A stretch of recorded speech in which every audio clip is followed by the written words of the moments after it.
Hello, everyone. I'm Captain Logan, and look, it's Austin the Day Ghost.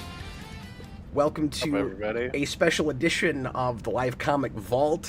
Tonight, Austin and I, instead of a review, are going to count down the best series we felt we read or bought and read last year. Originally, I had planned on doing this on the Comic Book Late Night show, which we'll be doing tomorrow night, but I basically decided to split that into two shows because we've got so much to do tomorrow night. It's going to be ridiculous. It's been long enough since our last show. I've just been stacking up books, and we're going to do another list tomorrow night also. Chris and I, we're going to do a ranked list, and there will be a little bit of overlap with what we're talking about tonight, but tomorrow night, Chris and I are going to do a ranked list of reviews, or of books that we reviewed last year.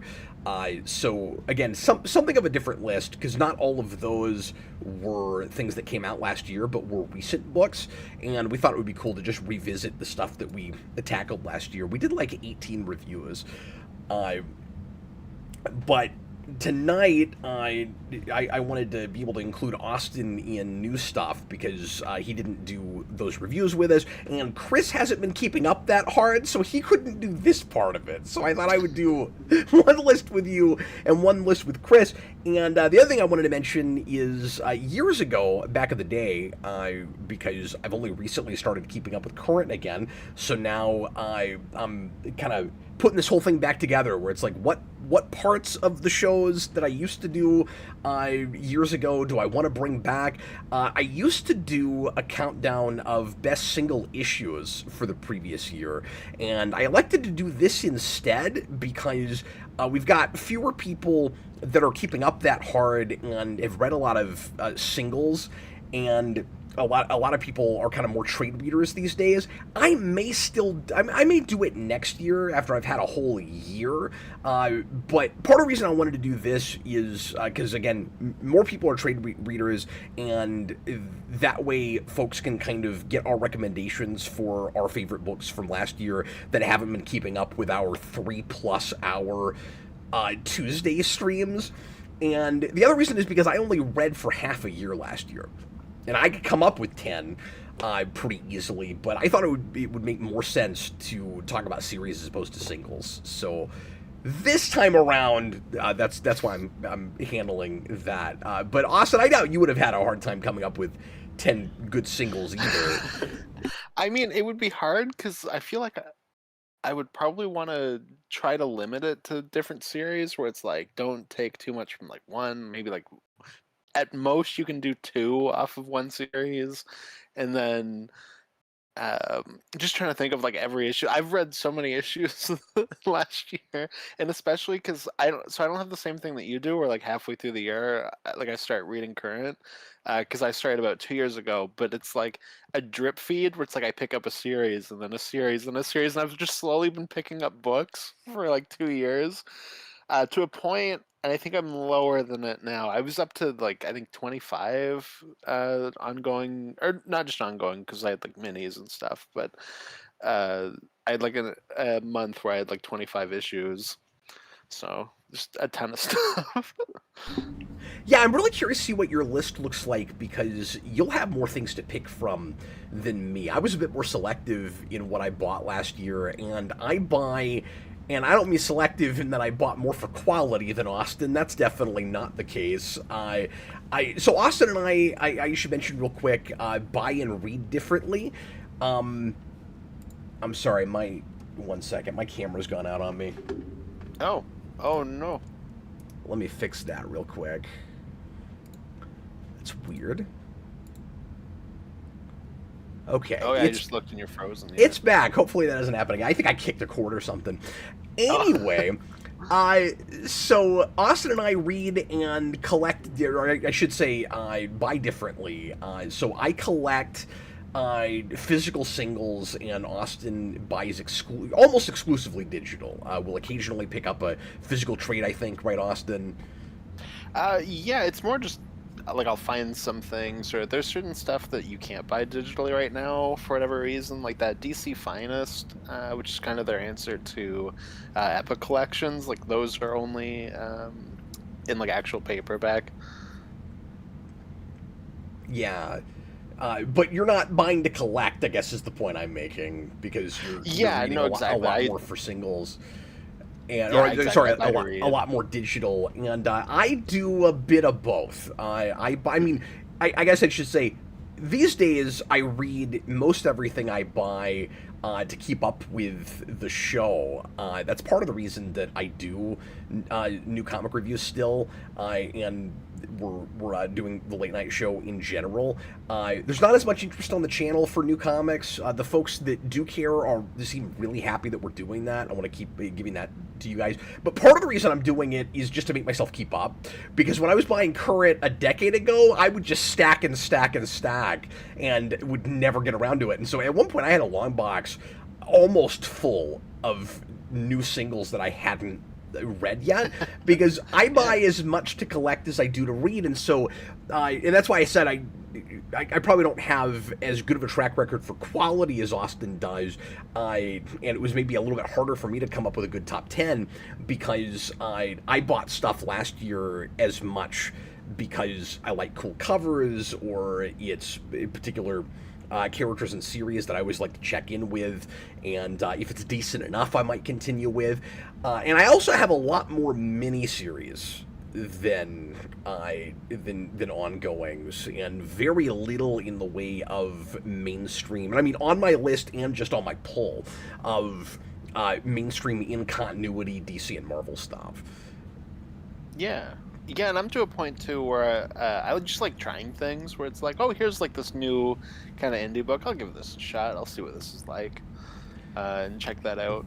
Yeah, and if I'm doing that, I tend to wait more, where I'll look at it on a like subscription reading service instead of, and I don't like actually buy the individual singles like Austin does. So when I say read singles, or sorry, reading in digital, I'm not actually buying the separate digital offerings. I'll just read on a subscription service, or some other way. So I'll sample things that way.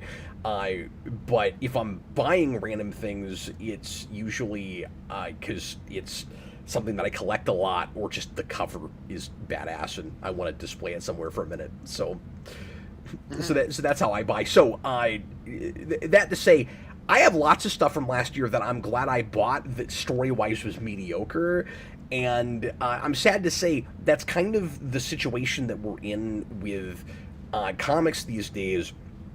There's a lot of really good stories being told, but a lot of it is independent stuff and is off the beaten path, and not necessarily something I feel the need to collect. So our list tomorrow night is going to be more reflective of the really good story offerings, and the top 10 that I've got tonight, it's all good stories. It's just a little bit more mainstreamy, most of it, than There's nothing wrong with that too. Yeah, no, absolutely. But like, I guess what I'm saying is some of the best stuff that's out there I want to read, but I don't necessarily have to own, I guess, is the point I'm trying to make. Where like the collection the collection I build is more specifically, like, for the most part, like superhero characters and things that I just like to collect.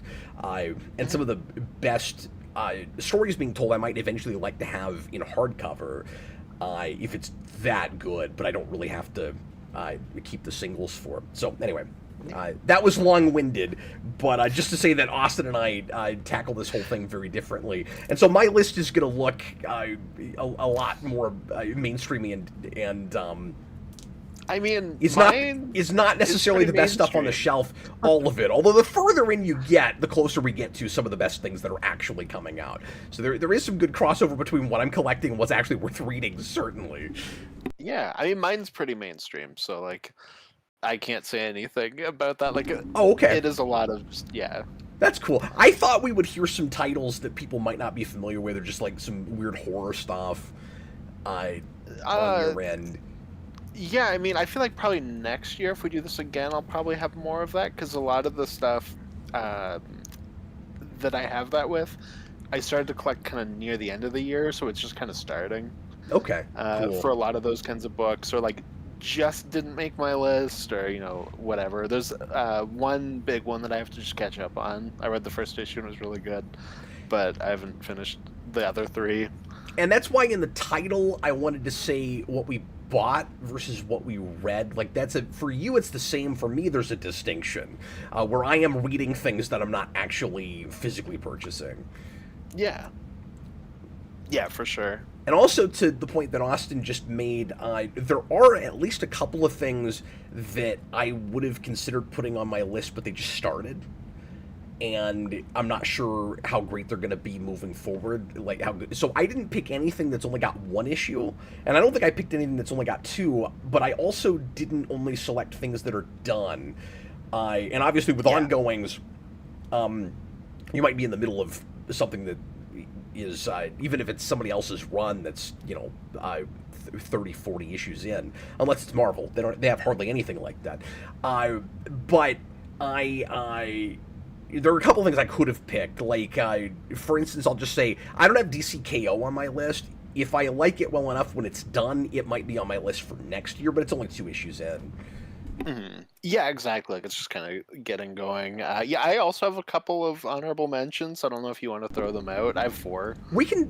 Do you want to do that now, or do you think I have 5? It'll Up to you. It doesn't bother me. I just wrote down a bunch of books and then kind of picked off of them to form a list. There's enough. So I just had a bunch left over. There's enough that came out last year and that we talked about that I don't think we'll be giving away too much if we go ahead and do it now. I'm cool with that. Yeah, no, that's fine by me. Why don't you go ahead and mention yours, and then I'll do mine. So for indie horror stuff, I read a book from Image called News from the Fallout, which is like a 40s period piece zombie book. With very kind of like Art Deco-y, like silhouette art, and it looked really cool. Like just short of my list, that one was really good. But I had 10 others that I was like, these are great. I don't know if you want to go back and forth, or do you want me to just? Yeah, why don't you just knock a few of yours down? I'll knock a few of mine down, and then we'll get into our list proper. Sure. The same thing with what you said with DCKO, and this is a little bit further in, but Fraction Batman I'm liking pretty well, but yeah, like it's just kind of too early for me to put it on a list like this at this point. So if it keeps going, maybe next year, I don't know, we'll see. I also have Absolute. That could go either way too. It could kind of fall off, and exactly. You're liking it more than I am. I have that on my runners up too because I've liked it well enough. The last I've been kind of back and forth on it. And it was kind of. By that 3rd issue, it was swinging back around for me, and then I wasn't sure about that 4th issue as well, and so I'm really ping-ponging with it right now. His 2nd arc is going to be a Joker arc, so I'm curious to see what he does with that. Yeah, I am both curious and nervous. Because in a lot of ways, it's returned to kind of what I want for Batman, but also we haven't been able to get the Joker right in like 20 years, so I'm also like, okay, is it going to be more of that? I don't know. We'll see.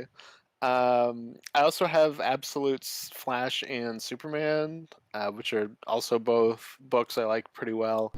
Just not well enough to make the cut. I will say that's a little surprising. I thought Superman might be like your 9 or 10.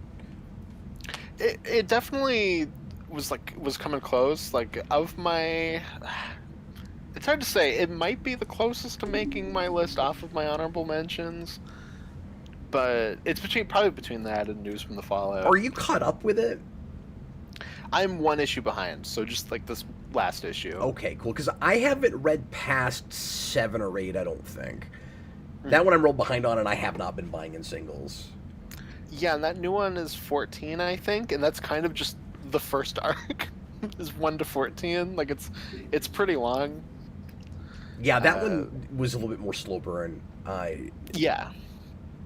I remember when exactly. I can't remember. Did you review that with me, or did I just do that on the late night show? I think you and Chris did it on the late night show. Okay, but yeah, I remember getting to. I think we did like 6 or 7, and it didn't feel like a real clear break.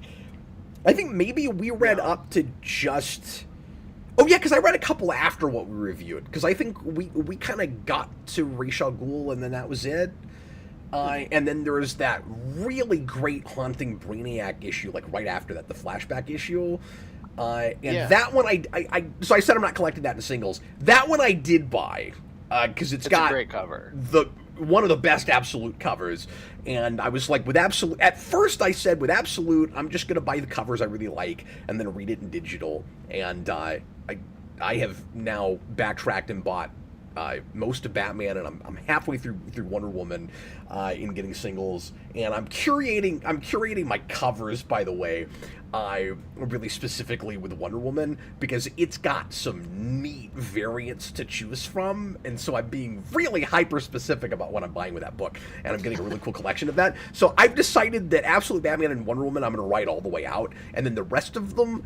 And Martian Manhunter I've got so far up through 6. I don't know if I'm going to keep going with that one, but if it's only 12, I probably will buy the rest of them.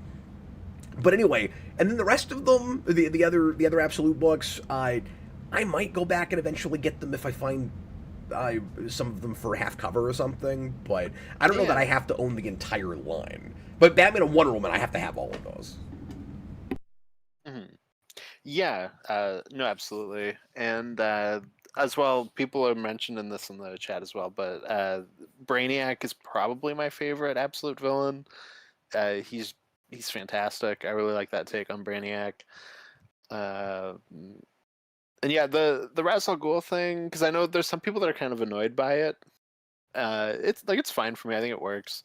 But I'm also excited to see what they do with Parasite next. I think he's the next Superman villain they're doing. So Oh, neat. That's exciting. yeah, I just think it's hilarious that Ra's al Ghul, however we're pronouncing it for Absolute, has a history now. Like, 2 does not a pattern make, but we're beginning to create this history of that character showing up in other people's things. And I just think that's funny. Because that was like a huge big bad in Arrow just because it was chasing Batman Begins. And then now it's Absolute Superman. I'm like, what other not Batman properties are we going to put Ra's al Ghul in? he'll be the villain of Swamp Thing in the DCU. Oh, there you go. There you go. There you go. I don't know why. He's got a thing against the Green, where he's trying to control. He's gonna be like the Swamp Green. Thing. You need to marry my daughter. Oh, I was just thinking of some kind of like eco-terrorist plot. Like that could make sense. Well, yeah, you'll have that as well. But you always have to okay, have the "I need you to marry my daughter" thing. It's core to his character. That's true. Yeah, I like the idea that whoever that's a great idea. That whatever story he's in, he's got to get the protagonist to marry his daughter. Yeah, exactly. You got to continue the Al Ghul line, and including if we make it a Wonder Woman villain. Yeah, exactly. I mean, they can make a baby out of clay. It's okay. No judgment there. That's a good point. They could do that. And then my last honorable mention is Godzilla Keisei, which actually I guess I'm kind of going against what I just said with Absolute Batman because I think they're at the same issue count. It's maybe like one ahead of it, but I don't know. I felt more okay with throwing it in the running. I mean, I guess I also threw Fraction Batman in the running, but yeah, it's a fun Godzilla series. I'm enjoying that. So that's cool.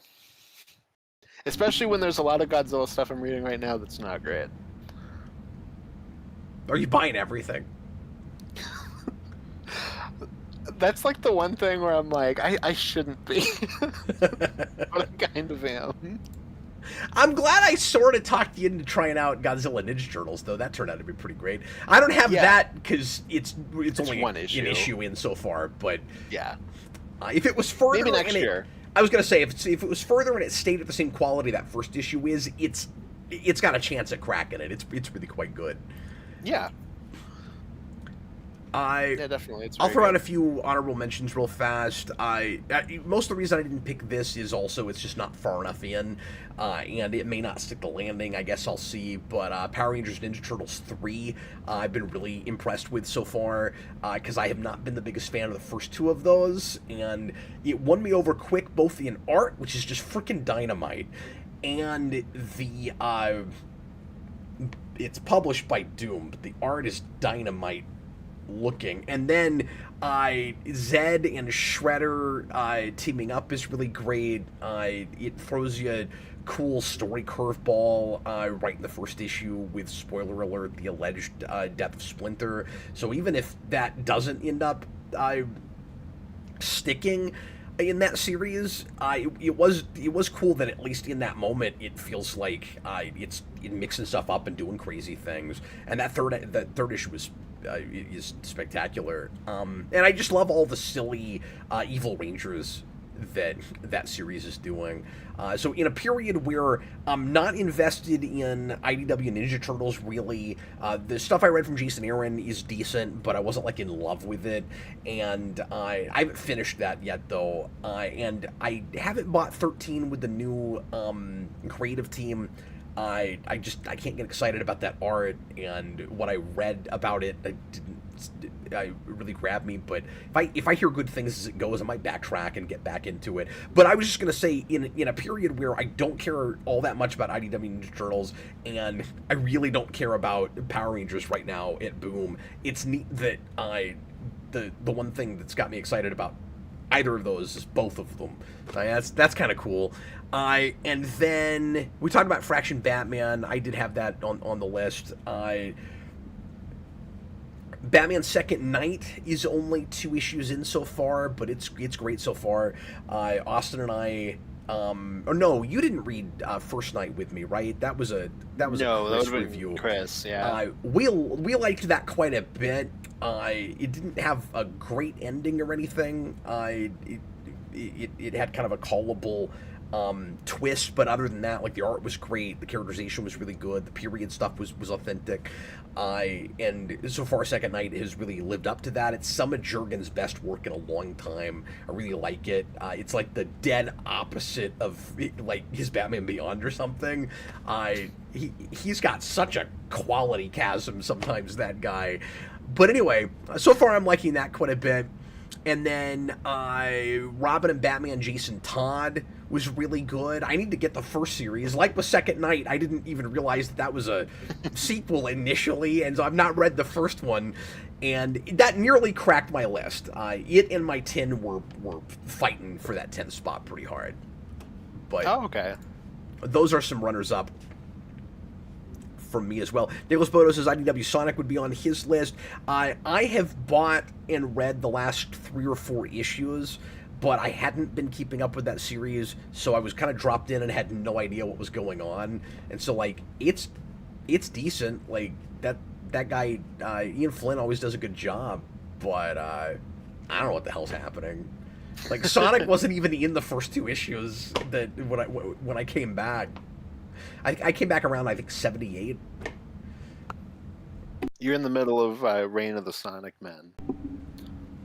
I would read the crap out of that. That sounds great. I know you would. the DC Sonic crossover is not on my list. Spoiler alert. That did not make it. No, that falls squarely in the category of I was buying for collecting much more than reading. That was as obligatory and paint by numbers a crossover as it gets, but it was fun to look at, and the covers were great. So, yeah, I'm happy to own it, even if the story itself is mediocre. Well, this isn't fair to that book. This isn't fair to you. Like, this isn't fair to anything involved with this. We're at such a far place, and because I didn't grow up with Sonic, but we're in such a far place with like what the internet has done to Sonic. Every time I see like the Sonic characters with like the DC outfits or whatever, I'm like, oh, it's like a DeviantArt page. That's what I keep hearing people say about it too, and that's fair. And like that's not fair to them. Like, that is me bringing something else to it. But like, it is kind of hard when that's so like wired into your brain to pull that out.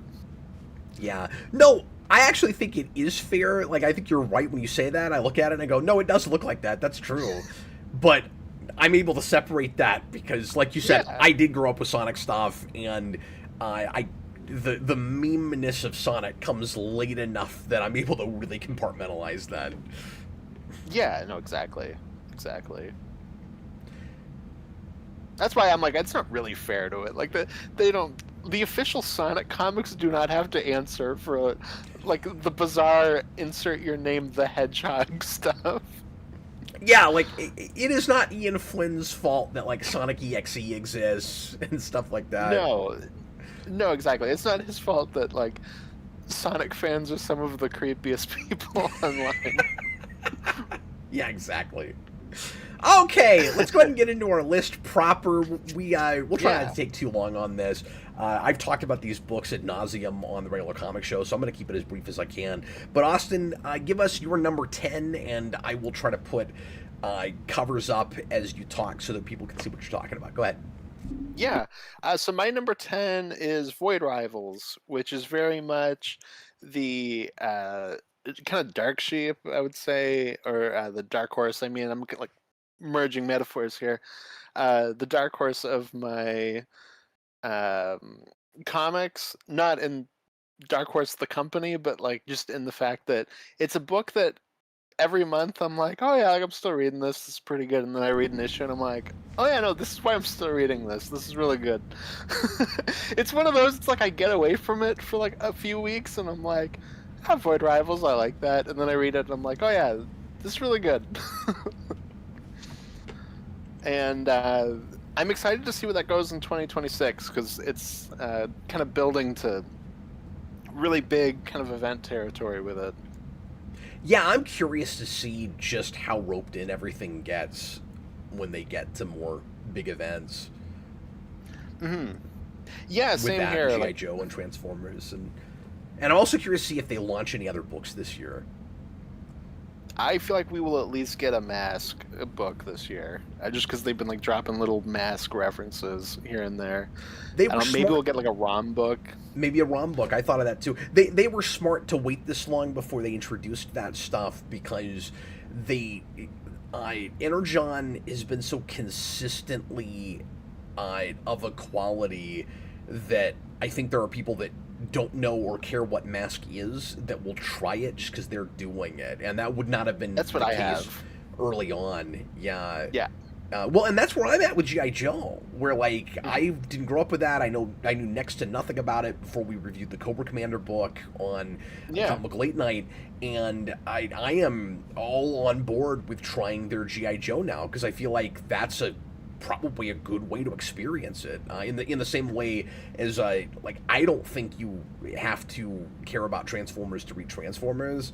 That's one of Yeah. the best books I've read in over a decade, and I think people, even if you've never looked at a Transformers thing, you should be looking at that book. And so then I read Cobra Commander, and I was like, I don't know anything about this property at all, and it was very easy to jump into, and I loved it, and so. I'll try Mask. Who cares? Like all of the Energon stuff has been great. So Yeah, exactly. Skybound, whatever you're doing with that world, I'm there. I'll see it. Well, it seems like especially with both that and Absolute, we're like right on the cusp of them becoming more entangled. We're like we just got the first Absolute crossover. We're just about to get the first Energon crossover in a couple months. Like we're right on that point where it's like, okay, are we gonna like fully? Is it gonna drip feed it in, or are we gonna kind of have more and more of that? yeah, that's a great call. Like with the Mhm. Batman to Wonder Woman thing, and we've already gotten finally some characters like name dropped and stuff in those books with Absolute. But for the first 10, 12 issues, they could have all been separate universes. Mhm. Kind Yeah, of. exactly. Yeah, now Transformers and GI Joe are finally crossing over, so Now, we'll I see. will say there's been more interconnectedness from the very beginning with Energon versus Absolute, certainly, given Hmm. that you had a Transformer in the very first issue of Void Rivals, and the only place that you see any glimpse of Megatron for a long time is in Cobra Commander. Yeah, no, and Duke is in issue 2 of Transformers. Like we're kind of spinning Oh, that's things off right, and yeah. like showing stuff, but the main plots aren't connected. Like you can easily read one of those books without any of the others. I really enjoyed the first trade worth of Void Rivals. I haven't read past that, and Mhm. I would like to get back to that. But the idea of launching that universe with an original property, and then I kind of I like peeling the curtain back on that universe and showing you pieces of it through a completely wholly original thing, I thought was kind of a stroke of genius. Yeah, and just such a strange choice for like that kind of IP, uh, comic, just media in general. Like, when else would you do that? Yeah, and like again, to start with it is really interesting. Hmm. Yeah, exactly. Yeah. It No, helps I'm when waiting you're for in. Hasbro to put out more of that stuff. Because I said that last time we talked about it, and somebody sent me. They did, I think, like an SDCC, um, the kind of exclusive thing with the two Mhm. main characters. But I'm still waiting for more of it. Well, it helps, I think, and yeah, I'm hoping we finally get more toys from that stuff. Um, it helps when you're a name that people trust. You Mhm. know, like people would probably buy Void Rivals just on Kirkman's name alone, completely divorced from any like old IP. And I think he was banking on that. I think when that initially launches, there's people that buy it that have no idea what it's going to be, and that it's connected Mhm. to any of that stuff. And so then, in a weird way, some people get kind of that split experience. Like, oh, there's Transformers in this? What? What was the name of that guy from 20 years ago that crashed that train? Oh yeah, Astro Train from Astro. Transformers.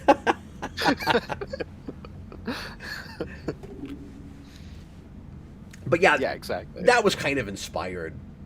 Hmm. There's such a cool way of doing it. I I agree. All right, my number 10. And again, I was between a couple of things, but I finally landed on this. Hopefully, the ending is good and sticks to landing because it's not done yet. So I might be eating my hat after this. But I think this is only a 5-issue mini. It might be 6, but I'm pretty sure it ends at 5. And I caught up today to make sure that I was right about putting this on my list. And I'm still enjoying it at 4. So I went ahead and selected this, but I'm picking this because it was such a surprise kind of sleeper thing for me. Because I have not cared about anything IDW has been doing with Star Trek recently, but I had to go with Star Trek Voyager Homecoming. This is a miniseries that takes place immediately after the end of Voyager and tries to give us kind of a better finale than that was, because a lot of us feel like they kind of crapped the bed with Endgame, and I always have hated the way Species 8472 was ultimately handled in that show, because it was the most powerful and intimidating villain they had. Like, it was the species that the Borg can't assimilate, and they were scarier than the Borg, and they're the big bad guy of the Scorpion two-parter, which is one of the best episodes of that show, and I think one of the best two-parters of Star Trek. And they get their teeth taken away, just like a lot of villains in Star Trek, where it's like, it was all a misunderstanding, and it's like, no, this species was designed to be the most like scary, horrifying, like non-humanoid thing. And I'll also say real quick, you don't get to take your big bad scary species and make them benign when they're actually non-humanoid, and we have so few of those. Like, let your scary, three-legged, crazy-looking bad guy, like, be a bad guy, right? So, Homecoming makes it kind of turns that back around and has a pretty plausible explanation for why the kind of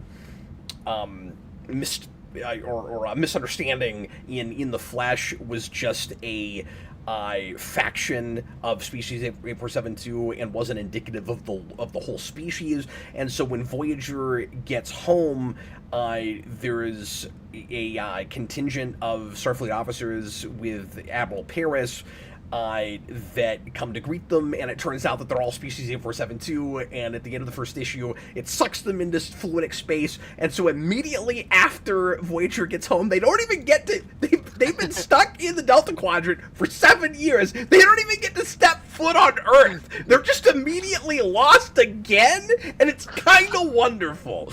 That might sound stupid, but Endgame is dumb enough that I'm fine with the stupidity of that for a fun story and maybe a better finale. And again, we'll see if it sticks the landing at the end. But the art is quite good. The writing is very authentic to that series. It reads like a teleplay for that show, and it reads like a thing at a time. It's not really affected at all by modern Star Trek, New Trek, or even just kind of modern writing and stuff at all. It feels like it could have come out 20 years ago, which is a lot of what I'm loving about it. And the covers have been really on point. So yeah, I'm mostly picking that just because I was shocked to buy and then want to keep buying a Star Trek thing. Yeah, that's great though. So that's been making me happy. Mm-hmm. What is your number 9, sir? My number 9 is Batman Dark Patterns. Wow, I'm surprised that's as low on your list as it is. And I also was kind of surprised by that with Void Rivals, too, so I'm really surprised to see what the higher things end up being. Mm-hmm. I just had so many good books. It was really hard to be like, okay, this should go here, this should go there. I don't know.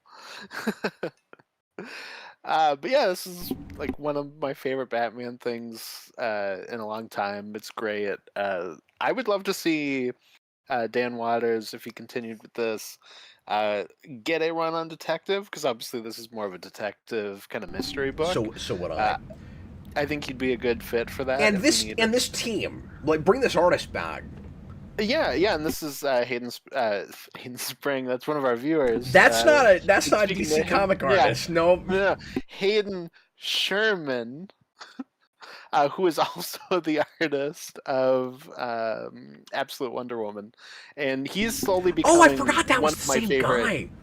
Yeah, he's slowly becoming one of my favorite artists. Working right mine now. too. I just didn't realize it. Yeah, no, and his layouts are brilliant. They're so good. Like, he will, in his layout, have images. It's so cool. Well, and would you agree with this though? Because I guess I wasn't paying close enough attention to credits. Yeah. Now that you say that, I can see the similarities in the art, but he is choosing a really specific style for both of those books. Yeah, like, what a versatile like, if you're artist. thinking about it, you can tell it's the same person. But if you're not, it's easy to not catch that. Like, I don't think I caught that in maybe like the first 3 issues. Like, it probably took me to 4 to realize it was the same person.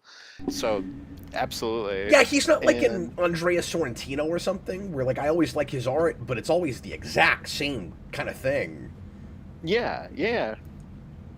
I just thought of him because of the panel layouts, the like kind of picture-in-picture stuff. And... Yeah, no, for sure. Yeah, and just such a cool structure around Dark Patterns, where you have 3-issue arcs, but they're all a whole at the same time. Like, they're all building off of each other, and they are one whole 12-issue series. It's so well put together. And you can't really tell too much with the first 2 arcs, and then that's becoming like clearer and clearer as it goes along. Now, I will admit, I've not had a chance to finish it yet. I'm more than halfway through. I read like 4 issues of it today in preparation for this, and I don't mind admitting right away it's on my list, but it's higher. So, did you just read the Scarface story today? And then I read the first issue of the next arc, but I haven't had a chance to get past that. That's why I said I'm past the halfway point. Yeah. The big reveal at the end of that first Scarface issue, I was like, what? This is what we're doing? This is amazing. It's amazing. It's wonderful. It's probably my favorite Scarface story. That's what I had. I was like, this is definitely up there for one of my favorite Scarface It's stories. Killer.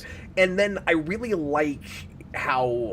it's just structured really well, like you said. I like that right at the halfway point, we start to see how everything is thematically connected, and that there might be a larger threat that's been putting some things into motion.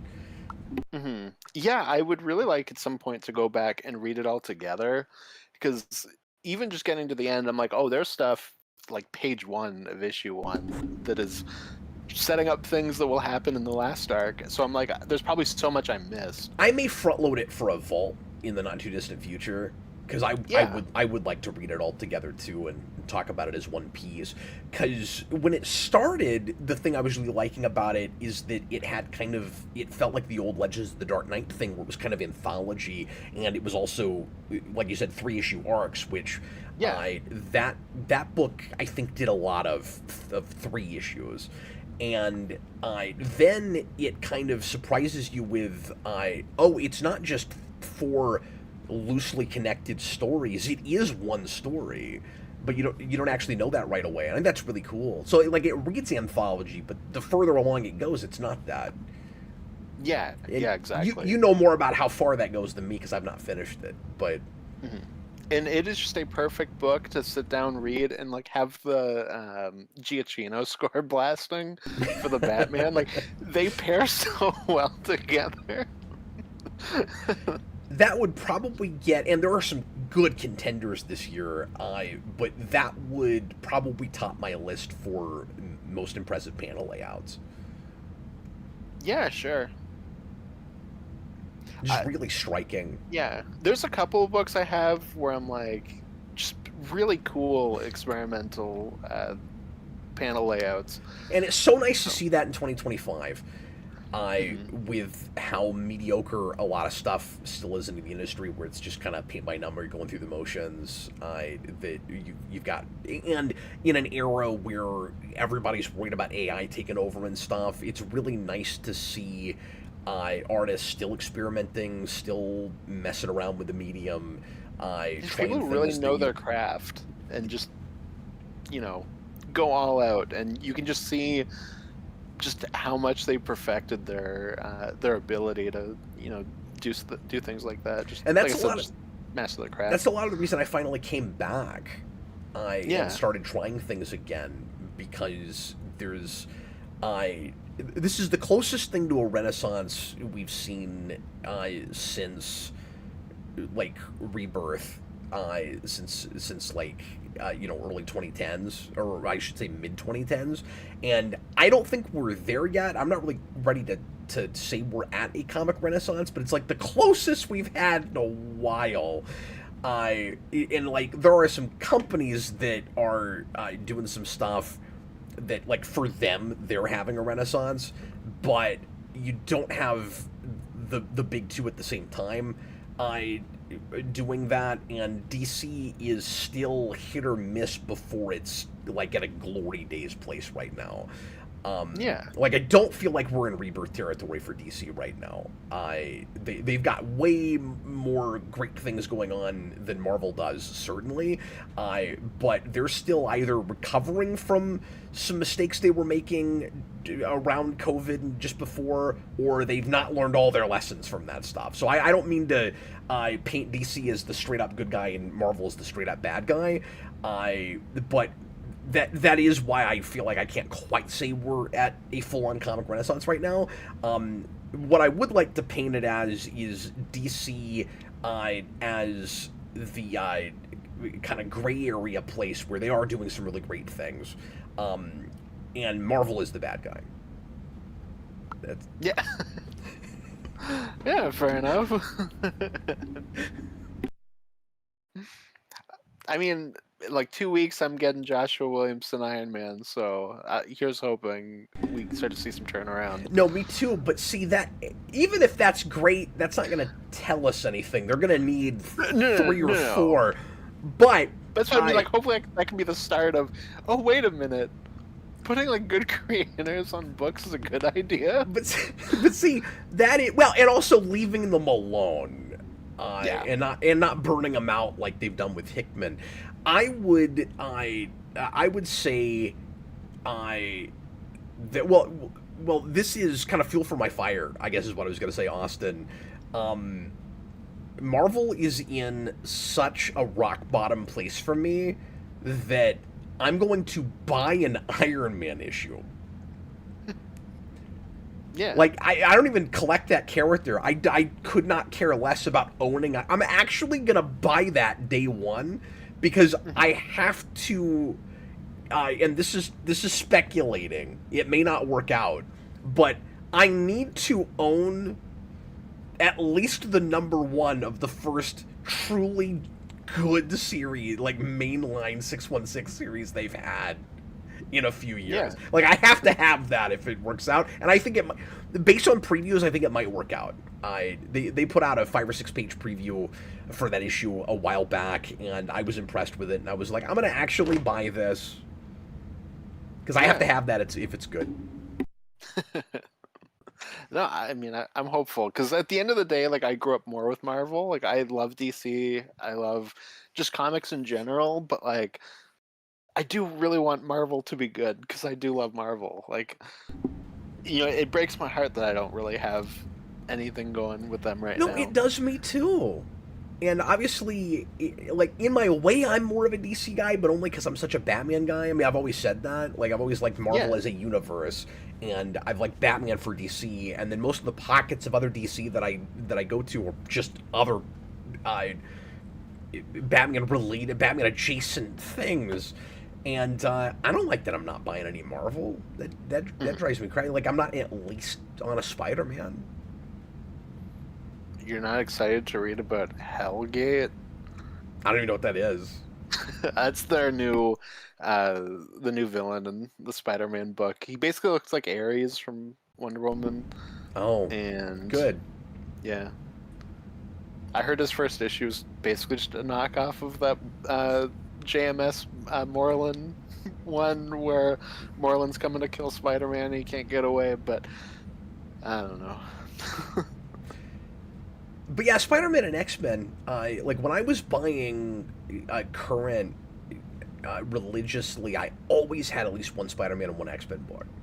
It never failed where there was at least one that I was sinking my teeth into and really enjoying. There was always one. It's really strange coming back and not having that. And when I left, the only thing they had going that I could bring myself to care about was Hickman's X-Men. And so naturally they milked it for all it was worth and ran it into the ground and had 30 books at the same time and could not stick the landing with it, from what I've heard anyway, because I didn't read anything past Powers of X, but... Yeah. No, for sure. But, because that was my number 9. I think we still need your... What is your number 9? I'm sorry, thanks for keeping us on track. No, it's okay. My number 9 is also a Batman book. I have chosen Kyle Higgins' Immortal Legend Batman, which is basically a tokusatsu Batman. It's okay, that's the one I thought it was. Yeah, it's Batman if it was a kind of Power Ranger-y sort of universe. And it is 5 issues in now. I thought it was done at 5. I actually read 5 today. It just came out a couple weeks ago, and it has at least one more issue left. I should look this up, but I'm not sure how many issues that's going. Yeah. What's neat about this book, besides the art, which is just spectacular, is it, really smart and creative way it keeps the quintessential notions and themes and ideas of Batman, characterization of Batman, but repackages it in a over-the-top, kind of silly, but dark enough to suit Batman tokusatsu world. And so it's still a Bruce Wayne whose parents were murdered, but instead of making a batsuit and going out to fight crime, he finds a way to harness the energy of what's basically a morphin grid and morphs into a Power Ranger that happens to look like Batman. And the Immortal Legends I think, predate Bruce Wayne, so it's kind of like, again, Power Rangers in the Morphin Grid, where he finds a way to tap into this thing that other people have tapped into before. And it's not on one planet, it planet hops, it's a kind of science fantasy adventure, and there are these monsters called shadows that are supposed to be the like purest of evil kinds of creatures, and you've always got to have that with the Power Rangers and with the Sentai thing, where the monsters are just straight up bad. There's not any gray area. They're just straight up evil, and so you get Do they Shadow. look like the shadows from Crisis? Like, is it kind of that kind of a thing, or not exactly? No, they're like. When you first see them, a character that is a shadow, they do kind of that silhouette sort of thing where you see the outline of them, and there's like no space behind them, and then they'll take the shape of a villain that you're familiar with, but okay. But there's a new design for them for this universe, and so Riddler looks like Riddler, and Joker looks like Joker, but they're these like evil monster shadow versions of them. And at the very start, the big mystery, and it is in its way a detective story, which I like, but the way Power Rangers would do a detective story, which is everybody thinks that Bruce Wayne is the bad guy. But spoiler alert, Bruce Wayne is Batman, and so who is this other Bruce Wayne? That's kind of the big question. And Tommy Elliott is mixed up in the whole thing, which is fun. And so there's a big revelation later on with all of that. And he could be like the Green Ranger. Yeah, kinda. They do sort of do that. And what's fun about it is, at first, it reads like it's more of a common writer than a Power Rangers, because you've just got a solo Batman. And then when you get to the end of the first issue, we have an epilogue that cuts over to Robin and Nightwing, and they are also immortal legends, and we find out that what we're really looking at is a splintered three-man team. And there are several Power Ranger seasons and Sentai seasons that at least start with a three-man team, and then will later become a five-person team. And I don't know that this is going to expand out to five. Maybe if they do a sequel, they'll do that, because I would love to see that. Gordon. Well, that's what I was going to say. Well, we've just introduced her, but she could. Oh, okay. But she could become an immortal legend later. If they do a sequel, I just had this thought, and maybe Higgins is thinking of this because a lot of the Power Ranger tropes are there. A sequel to this, since our three-man team is curiously all men, could easily find two female Batman characters and give us our typical five-person team with two girls. I would like love a Stephanie Brown and Barbara. Yeah, or a Cassandra Cain, or I mean, take your pick. Like there's, or they could be silly and even do a Carrie Kelly, like because they can do anything they want to. Frank Miller will be calling like, "Hey, no, stop doing that." But this is the last thing I'll say about this, just because I think this is one of the cooler selling points of the book. Is, like I said, there's kind of a morphin grid that they tap into, and it's also a lot like the Force. So there's a light side and a dark side, and this is where I say it does a really good job of keeping to the spirit of Batman, where Batman taps into the dark side of this version of a morphin grid in order to help people and do good altruistic things with it. So, Batman is typically is going to use the darkness to do good things with it. And then when we get to the end of the first issue, you find out that Robin taps into exclusively the light side. And of course, Batman's tapping into exclusively the dark side, and then and Robin is Tim Drake, and Nightwing is Dick Grayson. Nightwing finds a way to do a coalesce and use both sides and mix them. And I'm like, well, that's really cool, because that's kind of what Dick Grayson is.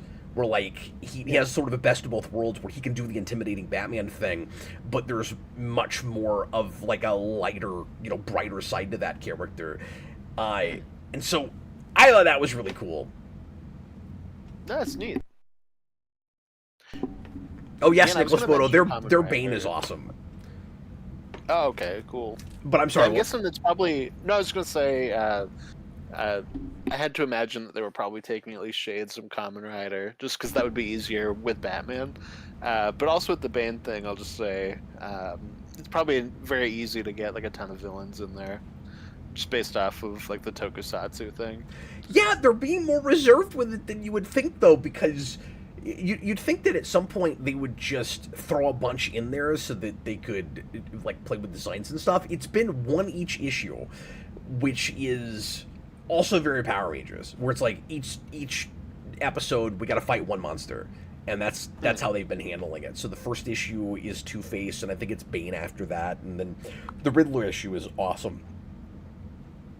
And then they do a gender-flipped Poison Ivy. They have a male Poison Ivy for some reason.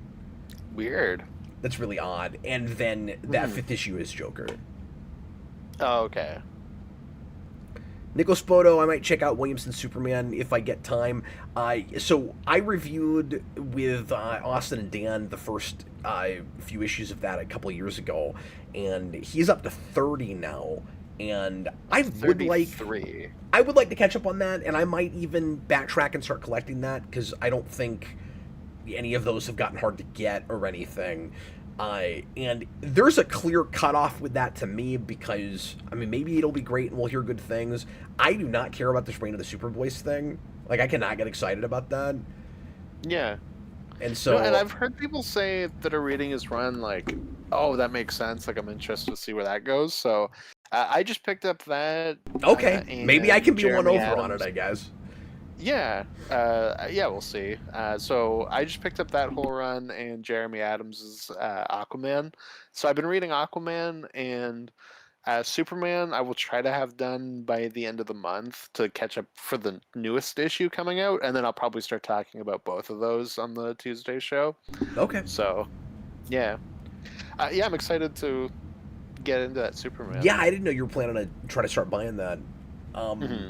What I think is funny about the Reign of the Superboys thing is it's going through 4 books, just like Reign of the Supermen did. But one of them is a Supergirl book. I actually think that's really funny. That is funny. Yeah, she's gonna tie her hair into a bun and be the Mulan of the group. That book's so Silver Age, that new Supergirl. They're probably gonna do some sort of silly Silver Age Superboy there, I'm guessing. Yeah, probably so. But I don't know, maybe even in KO they'll win me over. Maybe they'll do something so cool with Superboy Prime that I just have to read it. I don't know. Yeah, I'm just interested to see where all of that goes, because something crazy is going to happen with Superman. We'll see. Yeah, well, and like I don't mean to not be open-minded about it. I'm just not immediately stoked for like another status quo of Superman's gone and everybody's got to step up. And... Yeah, my main worry with it is just that they're gonna end up making the same mistake that the MCU did, where it's like, we're doing movies, we're like back into pop culture. Write all of our characters out of the comics so that if you're excited about that, you can't go into a comic book store and pick up the new comic with them. Yeah, I'm kind of hoping they don't do that. I'm hoping that there is just some sort of overall story that they're planning that, is kind of quick and wraps that up, but we'll see. Maybe it's 6 months and we get in and get out. Yeah, that's kind of like if we're gonna write Superman out fully, that's kind of what I'm hoping for, but we'll see. What is your number 8? My number 8, speaking of Superman and experimental art, and a book I know we'll have to do a vault on at some point. This one, I was told we will get requested in the future. It is Superman, the Kryptonite Spectrum.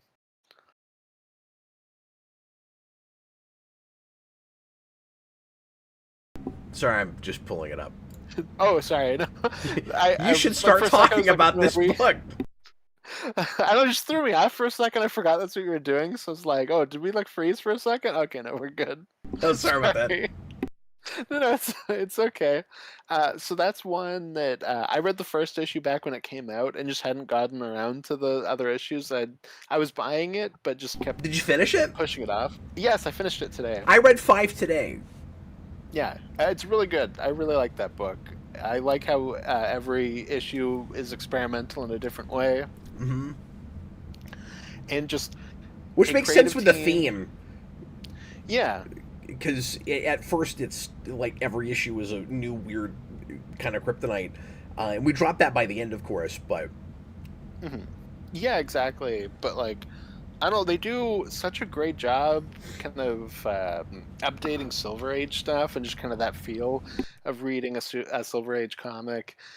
And not only that, but just from creators that I just didn't think liked superhero stuff. So like that's the seeing just that much love for it, I'm like, man, like blew my mind. I need to see you guys do more of this stuff because this is amazing. It's like maybe they just like Superman, but then no, because their Batman stuff is fun too. When each issue we get kind of somebody else that is Oh, that's a fun. good Like point too, because they do we get stuff Captain with Marvel. Captain Marvel and I. I'm sorry, other books that I read today are blending in my brain. That's okay. We For- got like for Wonder us, Woman shows up for an issue. that's right. For a second, I thought they had the Atom, but I think that's something else I read. Atom Smasher's in it. You might be thinking of that. Oh, maybe so. Yeah. Yeah, we get him, and John Stewart shows up. Oh yeah, I forgot about that. Yeah. I read these real spread out, like Yeah. just month to month as they No, were for coming sure. out. I the And thing that Batmite. besides all the fun just DC continuity stuff, um, in like you said, I was really surprised that they know their stuff the way they do, and that they have so much reverence for it. But the thing that impressed me most about that book, especially in that last issue, but all the way through, is just like wordplay and language stuff. Yeah. Like they love the English language, man. Like Yeah. it is not just a visual tour de force; it's a literary tour de force. It's so clever. Yeah, and that I was expecting because Ice Cream Man's really good, but at the same time, I don't know. I just didn't expect this to like fully come together the way it does, and just how well it does. It's really tight. They clearly know where they're Yeah. going all the way through, and it's equal parts absurd and dramatic. So, like you said, they know how to give you that feel of a Golden Age comic while ramping the stakes up and uh, having more sophisticated characterization. Hmm. Yeah, exactly. And then, like I said, just really cool art and just different ways of doing art on the page. Uh, from art turning into like crayon drawings to turning into prose for a panel, or the like backwards out of order panel stuff we do in the first issue. Just so much of that every single issue. It's great. There were places where I checked to see if like a guest artist comes in for a page or something, and it's that same guy all the way through. Oh, okay. Yeah, I wasn't sure about that. Like I obviously think there's cases where they're taking advantage of being digital. that's true. Like there's in the Mixelplick issue, there's like a real person like photoshopped into a little UFO. I forgot about that. And like I'm like, this is so fun. I love this. But no, to your point, the way it all comes together at the end is really impressive because it seems like a kitchen sink book where it's just every random bizarre thing we can think of to throw out, and then it's weird how much setup and payoff it manages. Yeah, and in its weirdness, it never, you never get that feeling where you're like, okay, like I've kind of settled into like this is the brand of weirdness, so I'm kind of expecting it every issue. Like every issue, I'm kind of surprised by something that they're doing. So it was just a really cool book, and to me felt like how it probably felt reading All Star back in the day, like month That's to what I month. was going to mention is Morrison gets a lot of credit for blending like modern storytelling with Silver Age goofiness and absurdity. And I'm not going to say, like, I don't want to pit those two books up against each other. They're doing different No, things. yeah. But on that score, this book actually accomplishes more on that front. I think, as far as recapturing, like you said, the feeling of Silver Age. So what Morrison was really adept at is taking those ideas and modernizing them, like making them work in a modern tone and setting. This is almost backwards from that, where like I feel like it's Silver Age, and then it keeps surprising me with sophistication, because you're not supposed to be able to do some of the really like dark and twisted and dramatic stuff that this book does, while I feel like it's the 50s. Like Morrison stuff, it feels like the 2000s, but he's using those ideas. His Batman and his Superman both do that. Yeah. Now, when I say dark and twisted, there's really weird ideas and stuff. I would hand this to like a 10 or 12-year-old. Which is funny, and it was something when I got the first issue that I was like, oh, like what am I about to read? Because every issue has that 17 plus on the front of the cover. I didn't get that from him. Yeah, I don't really know. Because I agree, I had the same thing. I was like, I could easily see handing this to a child. I don't know. It'll probably, a lot of it will go over their head, some of the stuff, but, and not even in terms of just, like crude subject matter. I just mean just what you were talking about, some of like the clever kind of literary ness of how it's put together. Yeah, and you gotta love how it literalizes everything in really cool ways, like the kryptonite, your home hurts you thing, where like we all know what that means. And then the last issue, I won't give anything away, but the way that is literalized is crazy. Like they go as far with that idea as you possibly could go. Oh, it's wild. They also look at Lex Luthor exactly the same way James Gunn does. Like the Lex in that book is just that thought too. Oh, I didn't even see that. The Lex in that book is just that movie Lex. It's exactly the same characterization. I keep waiting for him to yell 1A, but there's a point, I think it's in the last issue, where he has a big speech, and I'm like, I can hear Nicholas Holt's voice in my head. Like, this is basically him at the end of that movie. Yeah, I was having that too. Well, we said when it started, it felt somewhat in the same vein as the movie, and that they probably like just got lucky that it lined up the way it did, because like they're also doing crypto right at the start and stuff like that. Yeah. And I mean, stuff like that, because they're obviously very much looking at Silver Age, so it could just be, and we know that we're going to do like a Superboy kind of thing. We know that we're going to Silver Age, like crypto's part of that. So like, maybe, but I don't want to spoil anything. Taking some cues from the movie. I don't want to spoil anything, but how did you feel about the ending? I feel like I need to think about it. It's strange, but like I wasn't like against it. That's I'm just kind of like 100%. There's so many weird implications. My read, but yeah, and then think back to the dinner that he has with Lois, where she's complaining about how she's getting older. Yeah, well, that's like the payoff for the. Yeah, not to spoil it too much, but like, yeah. Yeah, it's. We won't say any more, but we'll have to talk about that like later. I said, I know I was told that we're getting this requested later on, so I know that we'll do a vault on this. Awesome, yeah, we definitely should, and it'll be interesting to see how well that reads in quick succession. Because, like I said, I read it month to month. Yeah, no, and I read that first issue when it came out, and then read the rest of it over the last 2 days. So even I had like a little bit of separation from it. My number 8 is Absolute Martian Manhunter. Oh, okay, cool. And I've got a really cool, I think, second printing, or maybe this is just a variant from the first printing, but a neat kind of holofoil thing they did. I paid too much for this, but I really liked it.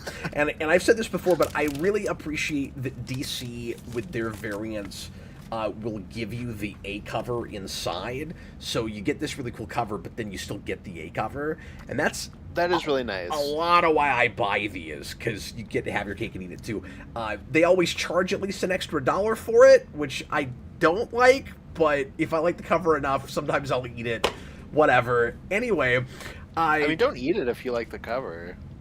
I will say, this series should be higher on my list, and if I go back and reread this all together, I might something might click into place where I go, nah, this should be more like third or fourth on my list, and I imagine Austin's going to have it higher. We'll see. I'd be surprised if he didn't include this.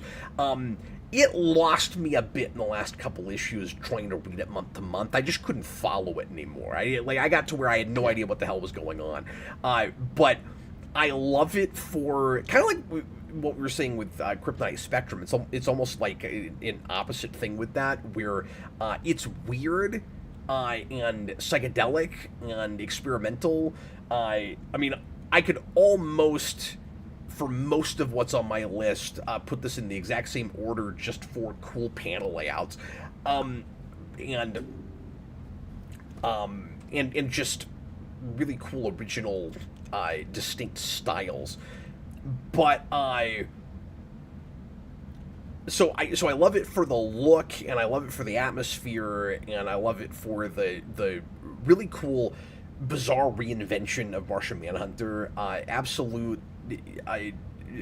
This is the only Absolute book that reinvents a character this much, where it's not even a Martian anymore. And every other Absolute book so far has taken the original concept and mixed it up real hard, but it's still recognizably that thing.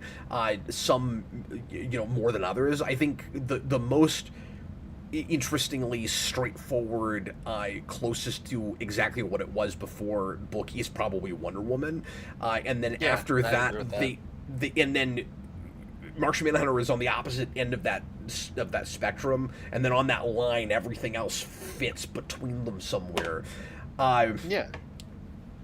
And I like I like how just creepy and kind of like noir / horror this book is. But like I said, it's not any higher because I got to where I just didn't even know what was happening with it anymore. But no, I mean, that's fair. So I do have it higher, but I can just throw out my stuff now. I need more time with it. Mm-hmm. No, that's completely fair. But yeah, I'd just like to tack on to what you said, so that we don't have to go through it again when I say it on my list. Absolutely. Like, I love what they do with the White Martians. I think they're really creepy. Really creepy.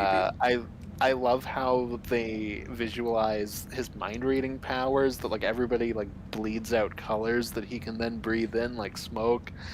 And again, experimental stuff you can only do in a comic book. Stuff you can only do in a comic book. Yeah, exactly.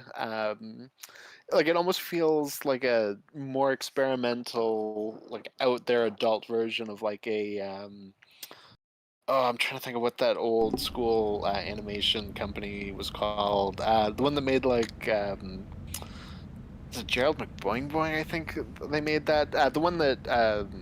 Chuck Jones was like super inspired by. Oh, okay. Kept trying to emulate, but just kind of that, but like brought to page, obviously, and more adult, and just such a beautiful book. That's like one of the only ones where I'm reading digital, and I'm like, I'm losing something for reading this digital because of like the cool stuff they're doing with that. Well, especially when you get to the hold this up to the light panels. Mm-hmm. Yeah, exactly. No, Nicholas Spoto, not Hanna-Barbera. They're like at the bottom of animation quality. It's not a Hanna-Barbera. It's not a Filmation. It's not any of those. No, it's killing me because it's like right at the back of my head. But see, if Martian Manhunter were here, he could get it out for me through the smoke. But I thought you were gonna say it's like a dark and disturbing Harold and the Purple Crown. That's where I thought that was going. Kind of. No, and I'm so happy that it got that it was so popular that they were able to do another 6 issues. I am sad that it is only going to be that, but at the same time, that creative team's making another book, so I'll just check out what that is because I really dig Absolute Martian Manhunter. And it's really cool also that he was able to get one of these. Like, he very rarely gets his own solo series. It is cool that he was able to get one. Yeah, considering there's only, 6 others, and so far they've all been the big, major tentpole DC things. Yeah. Like, Yeah, besides exactly. with characters more than properties, besides like a Justice League or something, and obviously we're building to that. Uh, do you can you think of any like kind of major tentpole things that you would think are A-list enough? It's odd if we don't give them the absolute treatment pretty soon. Or do you think we've pretty Aquaman's the much done big the one. Aquaman's a big one? Yeah, that's fair. I will. I keep saying that I think that Suicide Squad will be an early absolute book. Okay. Yeah, fair enough. Yeah. Just because we push that a lot, so I feel like it'll be one of the ones they go to. But I I wonder don't know. if they won't take a concept, I and let it maybe even be like a different character. Sort of like with Martian Manhunter, starting something just from a completely different place. Like I could see something nutty. You said Suicide Squad, and it made me think of this. I could see something nutty like Absolute Oracle, and like it's not that character at all, but it's still like the concept of like a, a brilliant computer hacker woman at a chair, but we don't get there in the same way. Like I wonder if they'll do stuff like that. Maybe it'll be absolute Suicide Squad, but it won't be like modern Suicide Squad. It'll be the Silver Age one, where it's just a military group that go on suicide missions. Where it's like, oh, we did something completely different. Josh says Teen Titans and Firestorm. I mean, Firestorm is not anything like an A-list Deadpool character. Doing absolute Firestorm is set Firestorm. up in Flash, so Okay, but doing absolute maybe. Firestorm right now would be like Martian Manhunter. It's like that would seem kind of that'd be like doing Plastic Man or something. That'd be cool though. Absolute Plastic Man would be horrifying. If they do Teen Titans, I guarantee you they take the teen out of it. It'll be Absolute Titans, 100%.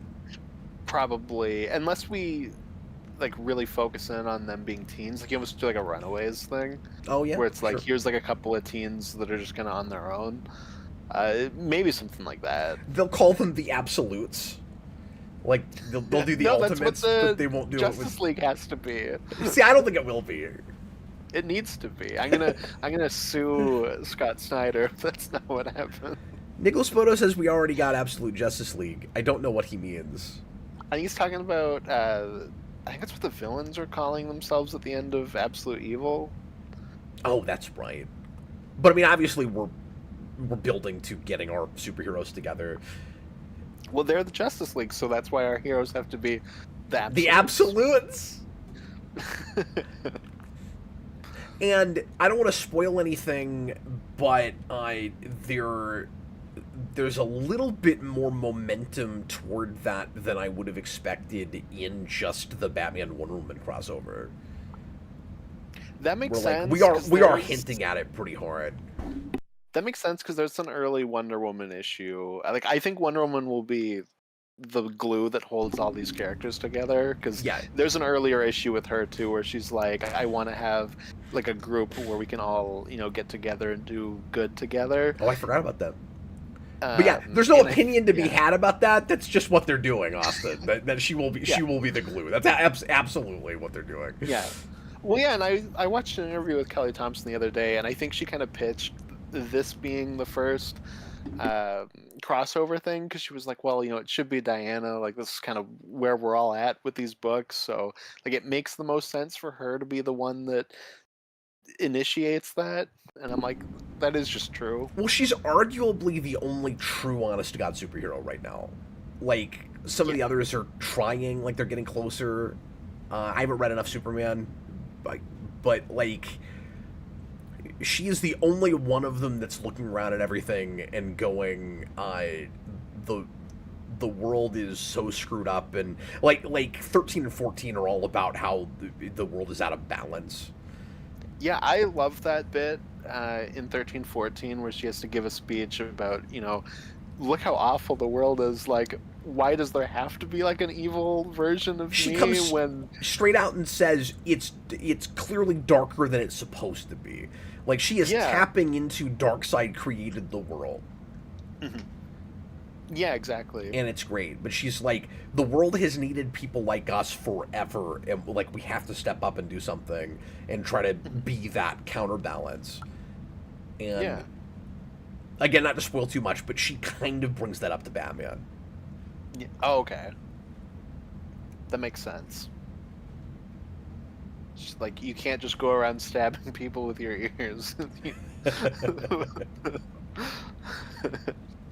She is so much nicer to him than you would think. She's nice to everybody. Yeah, she's nice to everybody. Like, anyway, I don't want to give anything away. I enjoyed that issue immensely though. It's wonderful. Mhm. Yeah, that's a great two issue arc. But I'm just saying 15. Like, Oh, sorry. you, Yeah. you haven't read that yet. But I'm just saying, like, I don't want to spoil anything yet. But I really thoroughly enjoyed that. That's awesome. No, I'm excited to read it. I think we're on my. Oh, no, I just said 8. What is your 8? What was your 8? Superman, Kryptonite, Spectrum. And then I did. I thought Did I I? just did Martian Manhunter. You did. Sorry. Okay, I'm Yes, like thrown off. No, you're okay. We are back to you That's for okay. 7. Yeah. Okay, my number 7, and I went back and forth between this and Kryptonite Spectrum, and Kryptonite Spectrum is probably the better book, so feel free to boo me in the comments. That's fine.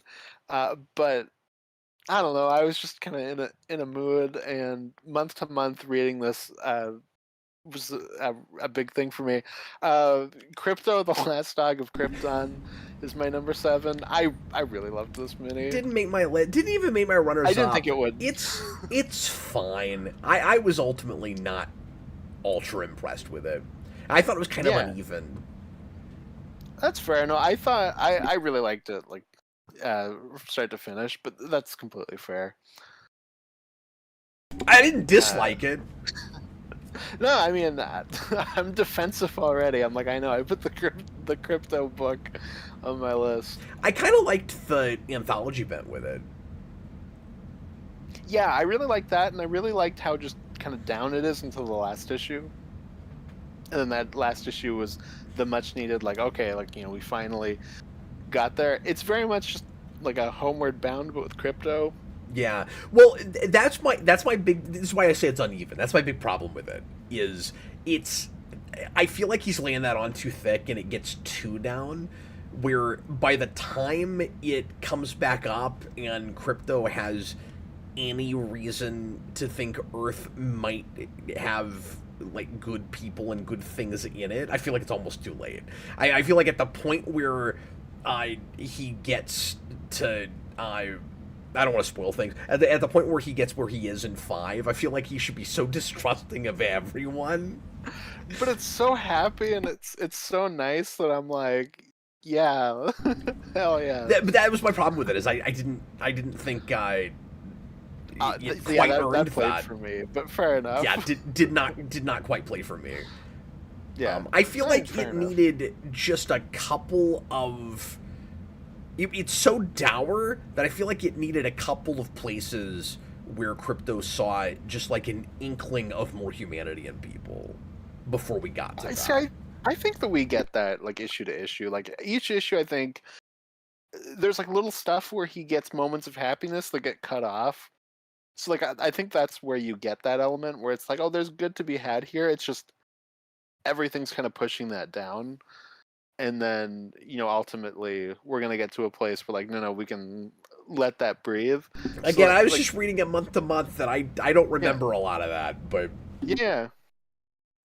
No, because even in that Lex issue, you have the whole thing where he's abusing crypto, and he's like, haha, these caretakers I have, I'm gonna light them on fire, and like it's practice for when I kill my own parents, and then like he has like his little fire trap, and it goes off when he doesn't mean it to, and he's just like, oh crap, like I can't let these people die, and then like crypto's there with him and he like pulls them out. Like there's little bits like that too where I think we're seeing like some good in the world even inside the badness. That's fair. I'm also still confused, and maybe reading it all together, something would click in that I just missed. But I'm also really confused about the power thing.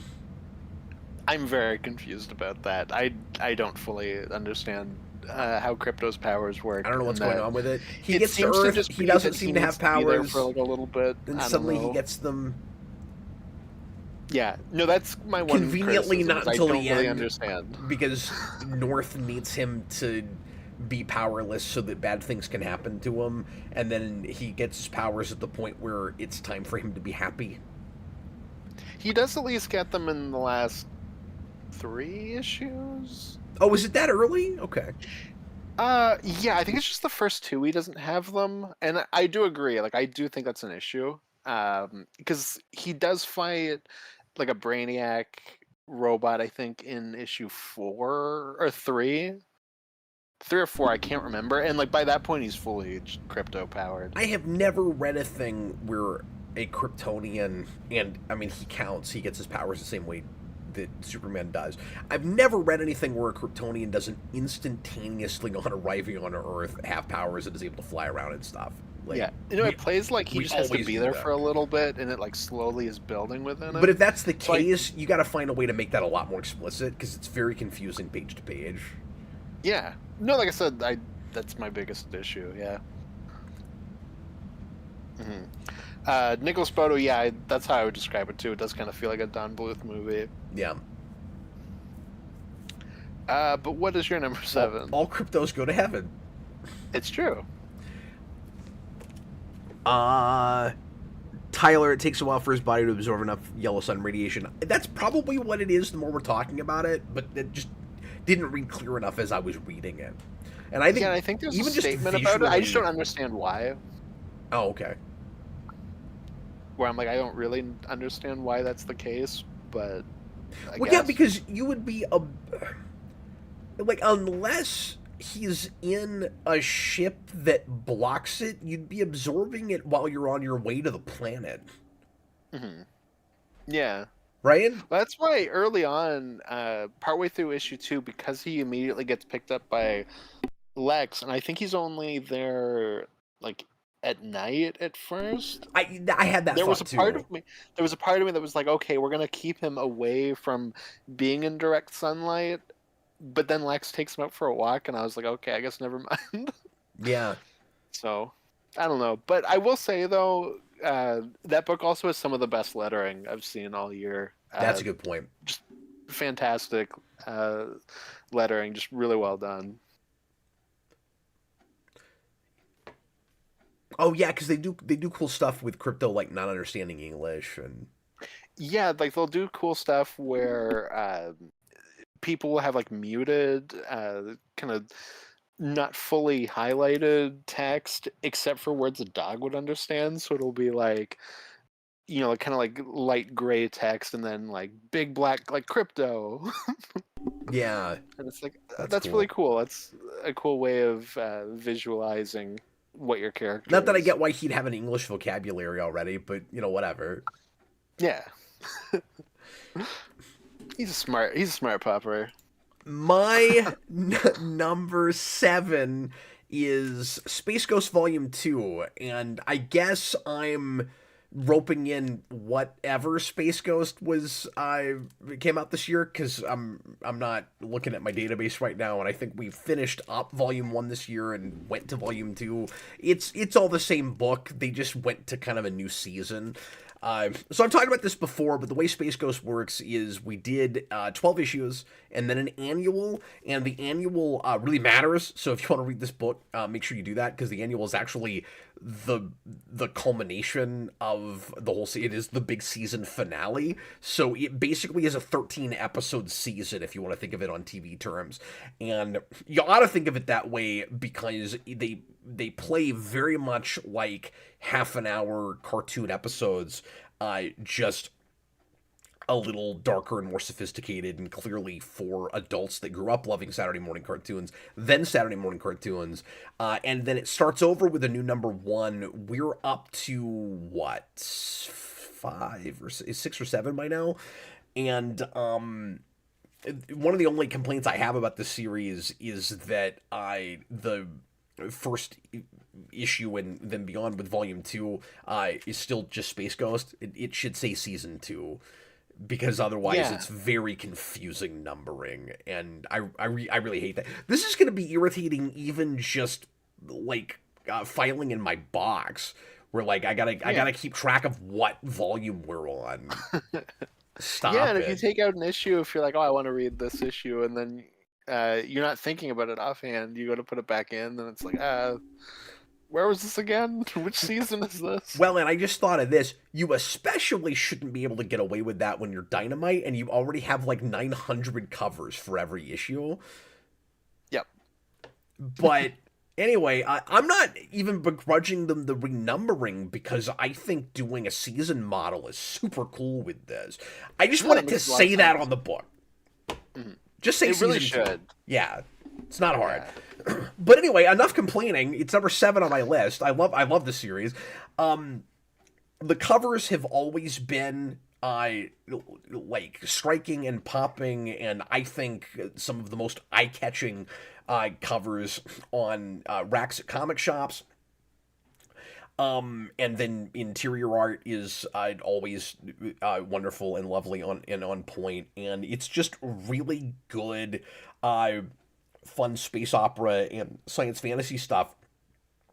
I think the second season, as it were, is already better and has more variety than the first, which is shocking. And this is the reason it's got to be on my list.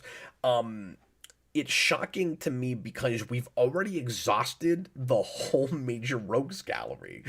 Prepose is having to make up new characters now, and his original villains are I'm sorry, I'm kind of sorry to say, better than Space Ghost Rogues Gallery.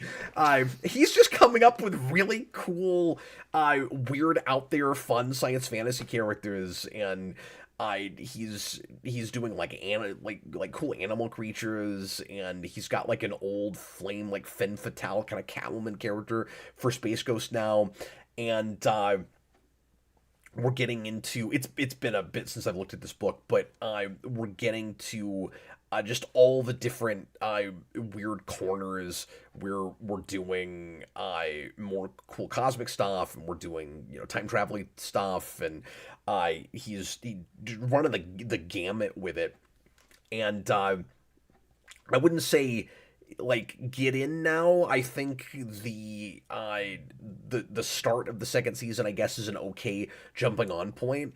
But I recommend just going back and reading the whole thing. It reads real fast, and Austin had this experience when he and I reviewed the first 6 issues together.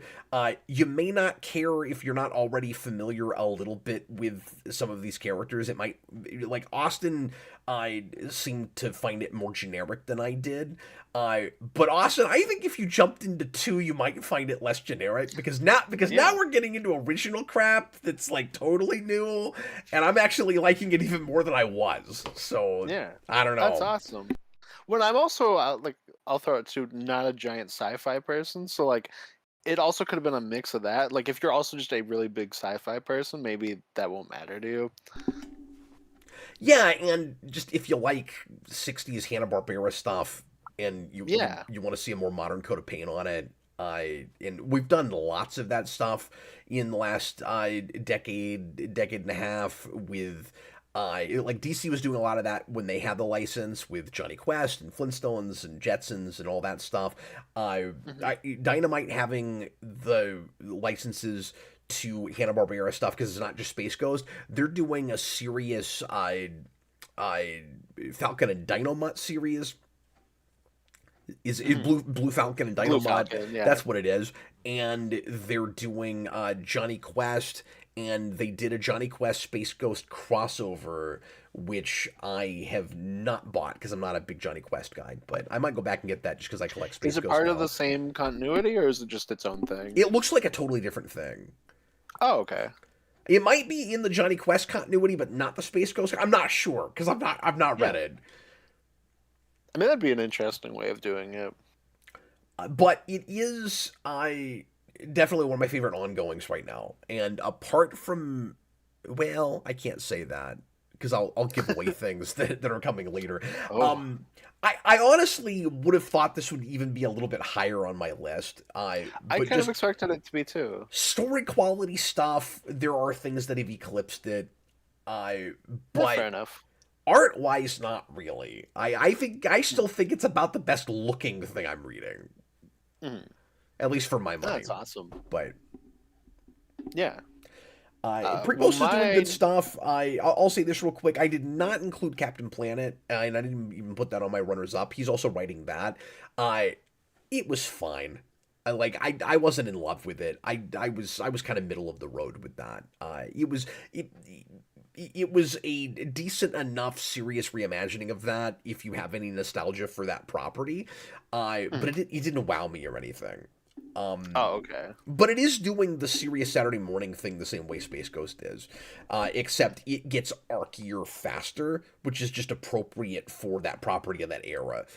So I Yeah. did really appreciate that. Space Ghost is a lot more episodic, but then like there's threads that are working through it, but it does read like every issue is an episode, and then it will do two-parters. But it Okay. took a while with Volume 2 before we finally got to a two-parter. The first 4 or 5 were individual stories. That makes sense. Like, kind of get it all in motion, and then you do your two-parter. Well, my number 6 is also a reimagined 80s cartoon thing. Well, Space Ghost is older than that, but you know what I mean. It is G.I. Joe from Yeah, Skybound. Yeah, which I'm gonna is a do it. book. I'm gonna finally read that. I never thought I'd say that. I'm totally gonna do it now. You're like, I gotta know, and knowing is half the battle, which we somehow have never said in that book, but it'll happen at some point, I'm sure. Is that a GI Joe thing? Yeah, that's the big the PSA at the end. They're like, hey kids, don't eat glue. Thanks. Now I know GI Joe, and knowing is half the battle. That's great. But yeah, that's a book I'm really digging right now, and that's in the middle. Actually, I think that's just about to end the big double shipping kind of crazy event story that is a sequel to their Cobra Commander mini. But uh, oh, that's been really good. The arc before that started the year was more of like a little side thing where kind of characters went off and did their own thing for a minute, but all of that was really fun. I really dug all that. And yeah, just really happy with how Williamson's handling that. Sorry, I just realized I was missing a book and I had to get it. I was totally listening. No, you're okay. You're okay. I forgot that was Williamson. Yes, yeah, because he does those first two minis and then the main book. That guy's on fire. I'm gonna be so disappointed if his Iron Man isn't great. And again, I don't even care about Iron Man, but I do right now because I need Marvel to have a win. You know what? I saw an interview with him where he was like, Iron Man, like the ultimate kind of spy espionage thing, and I was like, "Yep, you get it. You know what you're doing with this book." Nicholas Bodo Skybound Cobra Commander looks horrifying, and he is, but he's also funny at the same time. Exactly. Yeah, it's really good at balancing that. Like his plan in the first arc of the main book is he's got this machine that like explodes and makes everyone in a radius like love him. And I'm like, Really? that's such an yeah, and I'm like, that is such an 80s cartoon villain plot. That's awesome. Yeah, so I said I don't feel comfortable saying we're in a full-on comic renaissance. You know what we are in right now? We're in a cartoon reimagining renaissance. We do Yes. have Yes, we that are. going on hardcore right now. Yeah. And some of my favorite stuff in comics since the early 2010s have been that with both Ninja Turtles and Power Rangers. And even though those are two of my favorite properties, Skybound is eclipsing the quality of those really hard. So, like, even I have to admit, like, I'm not a big Transformers fan. That's about 3 notches above Power Rangers and at least 2 notches above Ninja Turtles. just Yeah, in when I also really want to read that storytelling. Thundercats book, and that's gone on for a long time now. Yeah. Um, so there's a ton of it going on right now. Street Shark's got a comic. I've heard nobody speak of it, but it got one. It got one. Now this is a Kickstarter thing, but SWAT Cats is getting one. We are so close to the brilliant Cheetah Men reimagining comic. I don't know if Austin even knows what SWAT Cats is, but that's I getting don't one. offhand know what SWAT Cats is, but it does sound like an 80s cartoon. So SWAT Cats was yet another of these like Ninja Turtles knockoff kind of things. I except it had animation in the similar to the style of, but absolutely of the quality of Batman in the Animated Series. That is a freaking beautiful looking series. Like that's on like a Gargoyles kind of level. And it's I think it was only two characters. I think it was just a duo of, maybe it was three, but I think it was just I haven't seen it in forever. But it was two cats wearing domino masks that fly airplanes. So it was like a jet flying show. Oh, I thought they were like a SWAT team. Like they No, come in. no, they Oh, fly, that's weird. they fight planes. It's like Ninja Turtles meets Top Gun or something. I just And imagine the show like Police, or no, Cops, where it's like the SWAT cats come in and they play like SWAT cats, SWAT cats. What you gonna do? and one of them, if memory serves, was voiced by the guy who did Donatello in the '87 show. Okay.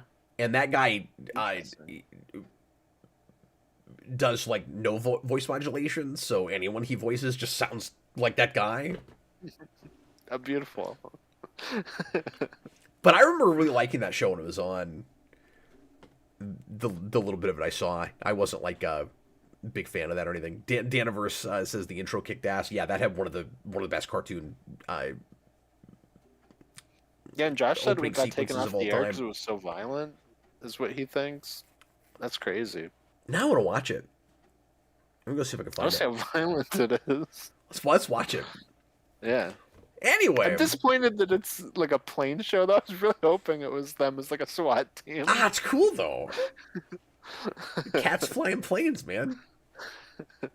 That's like, was it Top Spin, I think, where it was like all the Disney characters, like, as pilots? Or maybe not all of them. It was like, I think Baloo was like the main one from Jungle Book. Oh, yeah, I forgot about that. Yeah. Are you talking I about don't know. Tailspin? A Tailspin. Yeah, Tailspin. What did I say? Top Spin. Yeah. No, Tailspin. Top Yeah, Spin. I had it close. It started with a T and ended with spin. It's true, yeah, but you gotta admit their title makes more sense than your title. Yeah, I don't know. They're on top of the plane and it spins. Daniverse, people actually die in SWAT Cats. Yeah, that's pretty unusual. Oh, crazy. He says, or cats, that is. Cats die. Oh. It's Okay, the gateway from like kids cartoons to Fritz the Cat. But sorry, what is your I've number lost 6? track. Where are we? My number 6 is Absolute Batman. Okay. I also expected that to be higher. Yeah, it's not the best Absolute book. I'll say that. It's not my absolute favorite Absolute book, but I like it more than Austin right now. Austin has been close to dropping it. I do not have that. I'm still really enjoying it.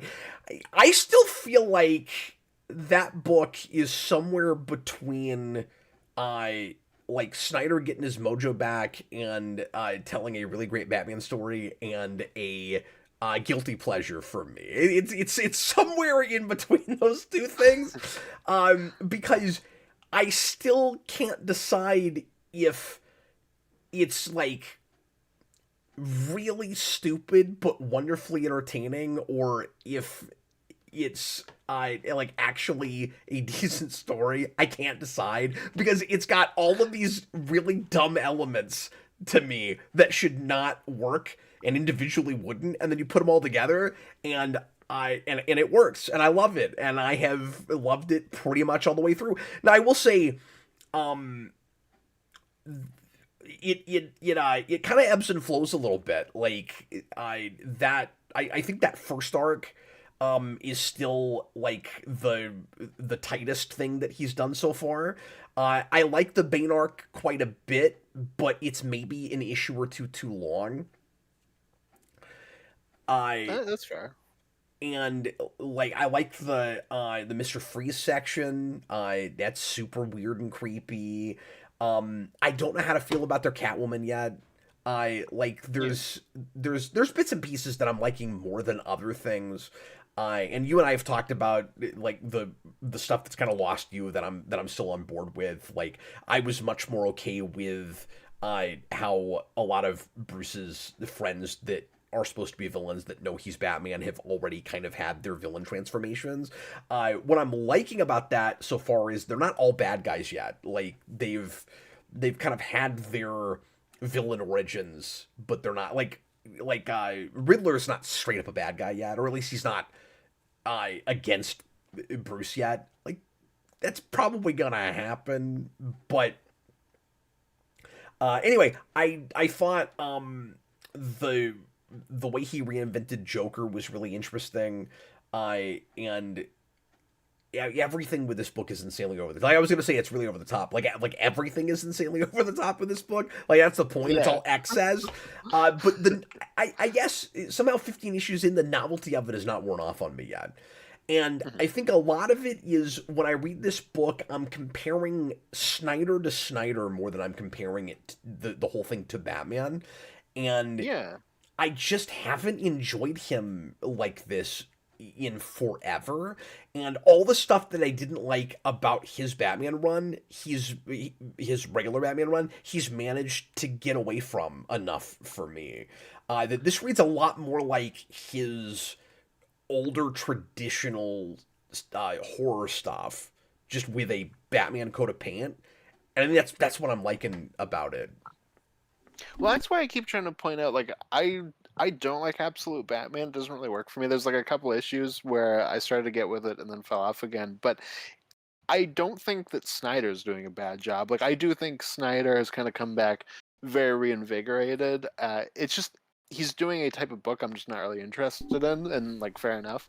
But I think he's doing an amazing job as like an orchestrator right now, and just Yeah. kind of overseeing things. And I feel like in the next like 5 to 10 years, he could be like the top editor at DC. Like I feel like he's kind of aiming at that position, and I think that would be great. I think it would do a really good job with that. Well, you could point out a lot of. That's a great point. You could point out a lot of similarities between, like, if you think of him as showrunners, between how he's running Absolute and how Kirkman is running Skybound. Yeah, absolutely, absolutely. And we already 'Cause talked a little bit about that earlier, I guess, just in kind of the yeah. slow burn way that they're not immediately interconnecting everything. Mhm. No, like I said, like Absolute Batman doesn't work for me, but it's more he's doing like a certain flavor, and it's very 90s in a way that just doesn't appeal to me. But And that's like probably I why I'm have a liking it. yeah, no, and I have a ton of respect for Snyder. Like nothing against the man himself, even if Yeah. this book isn't landing for me. But uh, yeah, Well, what's fun about it to me is it feels like almost parody that plays itself completely straight, where like I'm not really taking it seriously. And there's places where it gets really disturbing that for a minute I kind of lock in with it, and I'm sucked in, and then I have to take a step back and be like, oh yeah, like none of this actually feels real, but in a fun way. It's hard to Mhm. describe the experience I'm having with that book. Yeah.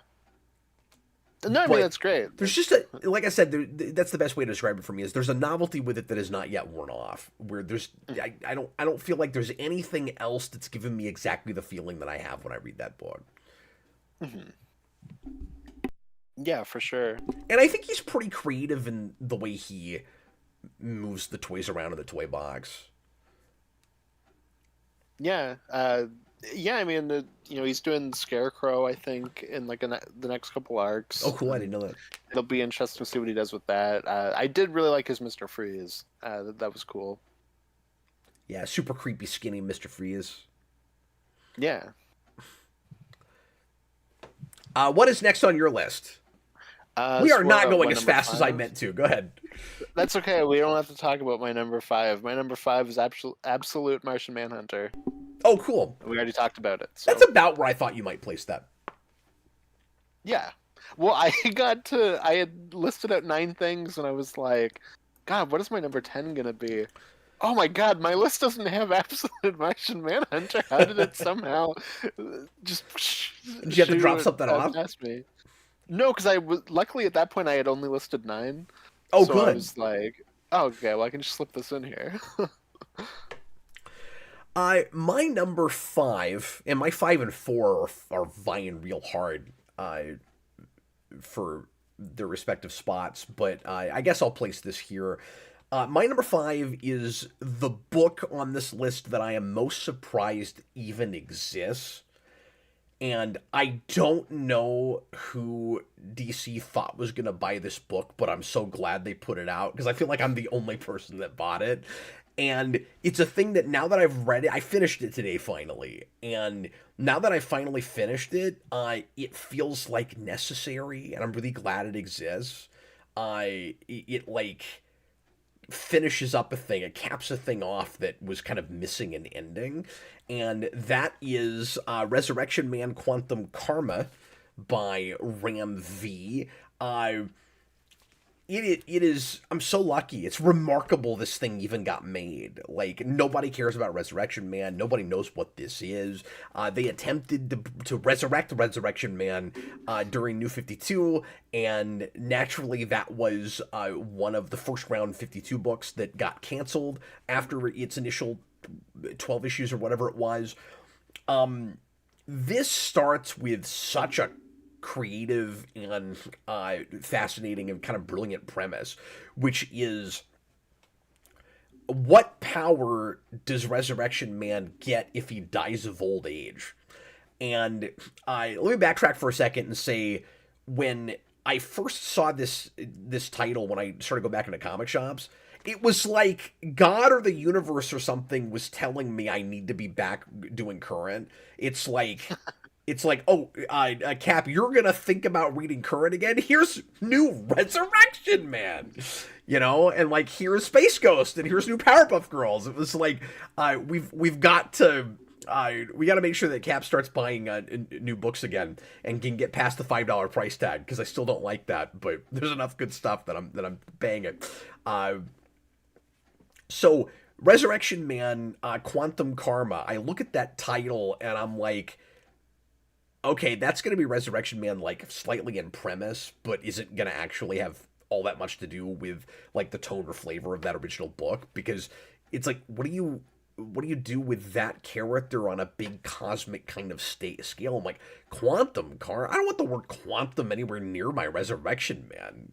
Like, you're doing a time travel book with it doesn't make any sense. What are you doing? So I figured that it was like, repackaging it for a different audience, and it's Black Label, so I figured it was going to be a completely different thing. Oddly, it's not. It's very much in line with that original book, but is doing crazy cosmic time travel stuff, and it fits perfectly. It also explains a retcon with Resurrection Man in the probably the smartest way it possibly can, which is Resurrection Man were originally told in that Abnett Lanning run is a lab experiment, and there's nanites that keep resurrecting him. And then later on in the series, you get the sense that the reason he has amnesia is actually, or has something to do with the fact that he's actually a lot older than he thinks he is, and that his resurrecting goes back even well before that. And it never made sense that, like, those two things don't go together. They don't line up. So it's like there was always some other explanation besides the nanite thing, and this finally explains it. And that's why I'm saying it's amazing this book even exists. Like, we finally got that, and it's pretty great. Without giving too much away, and without talking too much about this, because no one's gonna care. But it is quite wonderful. There's there's this time travel thing where Mitch Shelley is it gets sort of this like cosmic awareness. Not really cosmic awareness, but he's able to go back to any point in his own history he wants to, and so it turns out that for reasons I'm not going to explain right now, he actually goes back in time and makes the nanite thing happen for a mission that he has to do to save the universe, and so he actually causes his own amnesia, and it's kind of great. I but but anyway, so the whole premise of this is if Resurrection Man dies of old age, because whenever he dies, he comes back with a new power, and his new power is always related to however he died. So I we discover that in every universe in the multiverse, Mitch Shelley eventually dies of old age, and when that happens, his power is full command of time, because his death was related to time, which is just kind of brilliant. And he has to deal with a villain in this who at some point ate because he's a cannibal. It's a Black Label book. It goes to very dark places. There's a cannibalistic villain that, unbeknownst to him, ate part of I think a Mitch Shelley or another character that can do this. I think it was a Mitch Shelley from it was from like the 40s, and gets his ability to keep resurrecting and getting different powers, and he's got sort of the Moreland thing where now he's going around trying to get all of them, but like it's better than Moreland. And anyway, it gets to some kind of disturbing places. My only complaint about it is I think it's an issue too long. It did run How out long of is that? it's 6 issues. Okay. It did run out of steam for me a little bit. The ending is very interesting, and like I don't even think it needed to end before the last. I think I just think like issue 4 and 5 could have maybe been made one issue or something, but like I would have truncated it down a little bit. But I was very impressed with it. It blew my mind with some things. One thing I will just straight up spoil, that is probably not made up for this, was probably in an earlier story that I just don't remember or haven't read. Apparently Mitch Shelley and Vandal Savage are brothers, which just makes all the sense. Makes all the sense in the world, and I didn't know that. But they make Vandal Savage like a foil for Resurrection Man in this, and I never really cared about that character. But now that he's a Resurrection Man villain, I like him more. Now you're like, he's my favorite villain. No, he's the Resurrection Man's brother. Anyway, sorry I talked about that too long. No, you're fine. That is a book that it's like somebody made just for me, and it makes me very happy. Oh, and it's also really sad but touching that in the back of issue 6, and I forget his name, but there is a tribute to the original artist for Resurrection Man who co-created it with Abnett Lanning. And yeah, it's hang on, I'm gonna find it. Oh, I'm sorry, I'm holding 1, not 6. I have to go back and find it. But anyway, yeah, you're right on the first name. I can't remember his last name right now, but he died in the middle of their making this. It is, because you sent it to me, and I have my phone here because I have my list on it. It is Jackson Butch. Yes. There you go. Nice. Geese? I don't know. The like kind of cursive writing, I can't tell if that's an N or a U, but yeah. No thanks, I couldn't remember it. What you said sounded similar. Something like that. I don't know. Just take what I said, but not said dumbly. But they did a wonderful tribute to him at the end of that, and I'm glad they were able to include that. Yeah, exactly. And I would love to hear something from Abnett Lanning. about that book. Like, I wonder if either of them have read it and what they think of it, because that's the only thing for Resurrection Man that's been done without one of them.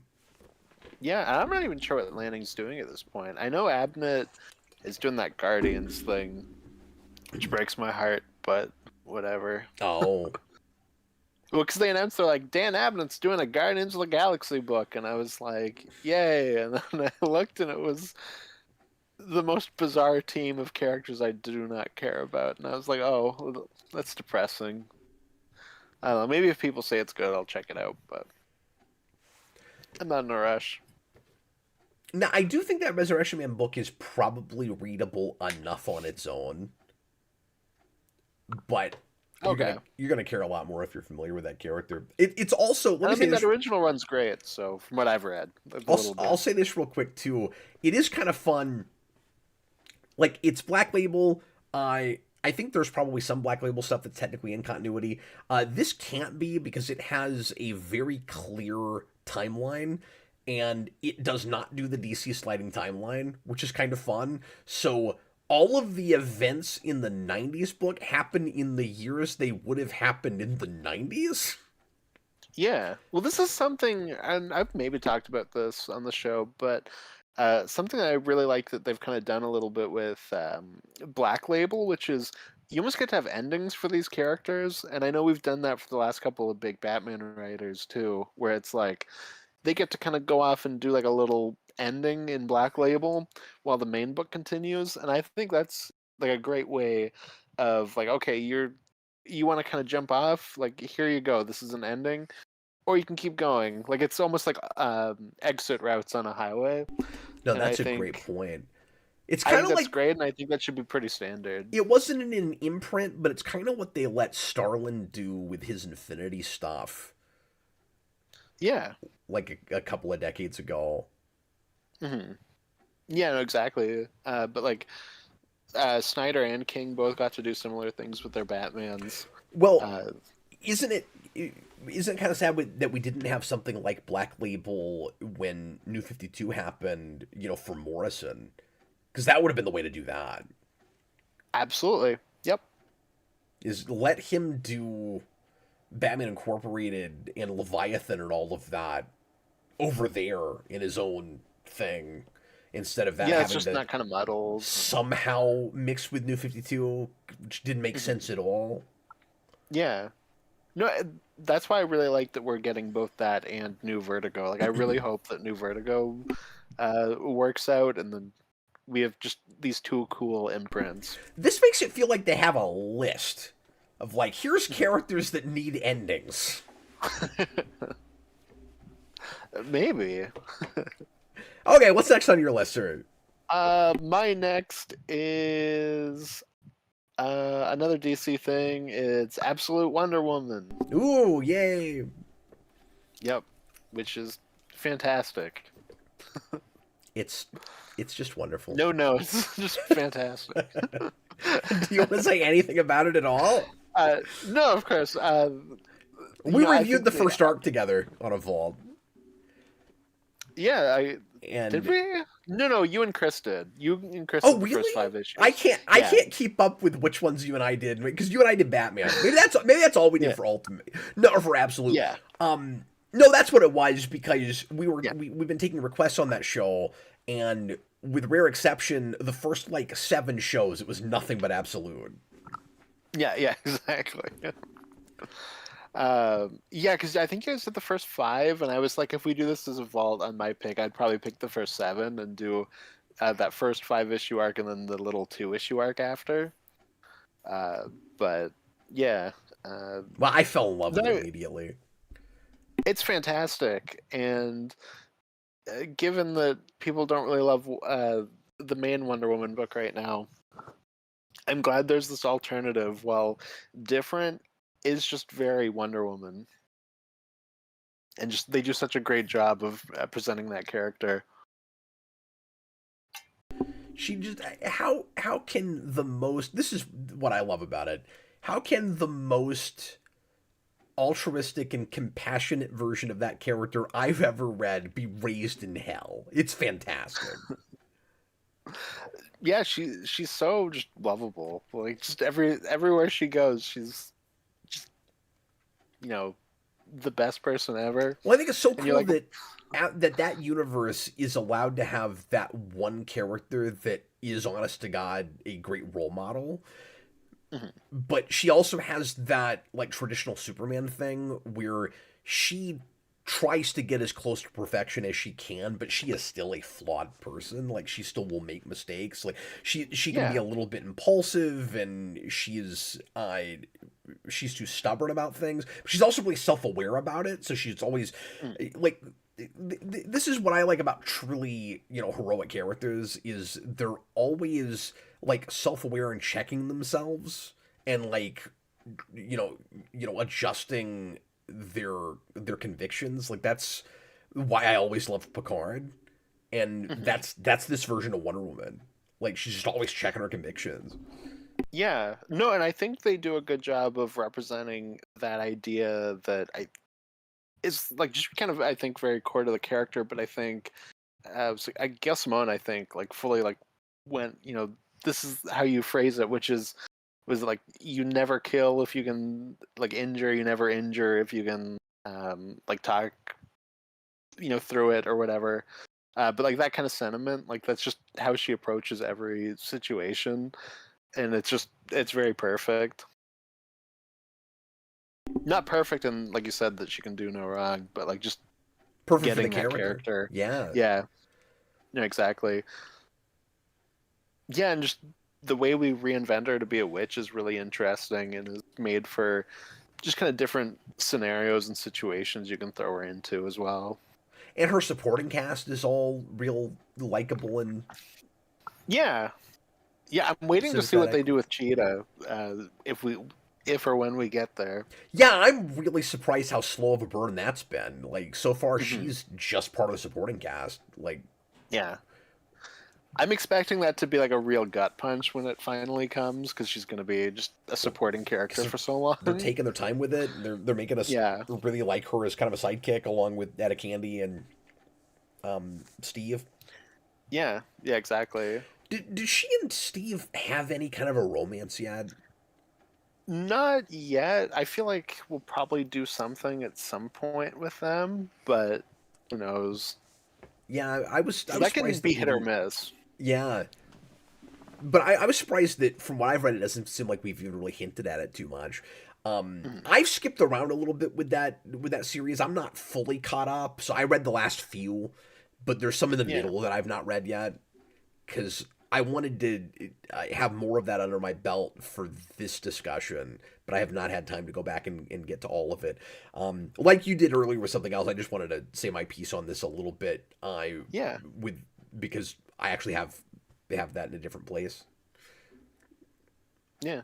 Uh, Uh, well, and like it's kind of easy in that so far how it's been structured is like 5 issue, 2 issue, 5 issue, 2 issue, and then oh, that's Batman kind of interesting. throws that off. But uh, like you were able to kind of jump in a good spot. But Yeah, definitely check out the Labyrinth the story, which is the last 5 issue arc. That one's really cool. they keep talking about it, and I heard about that while it was going on, but Hmm.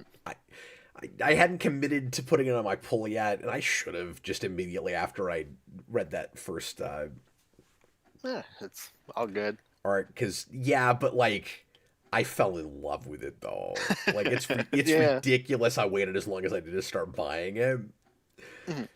I It's weird all the sensibilities of mine that it tickles. Like I've never been a big Wonder Woman person, and Mhm. she's clicked with me in places now.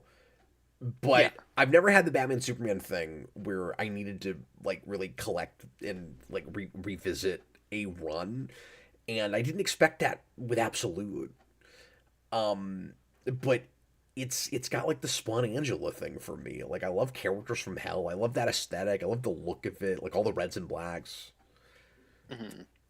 Yeah, it's such beautiful art. It's And like I said, where with I live, dark man. patterns, like just the way that he does uh, like page templates is great.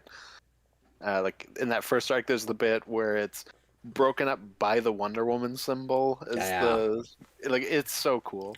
there's there's something like that in 15 that's really neat. I But heard about that. I saw people talk about it, and I was like, okay, "That's really cool." yeah, no, it is. It's neat. I Yeah, there's nothing else. Just like I said with Batman, but even to a greater degree, I there's nothing else that I'm reading or I have read that makes me feel exactly like that book does.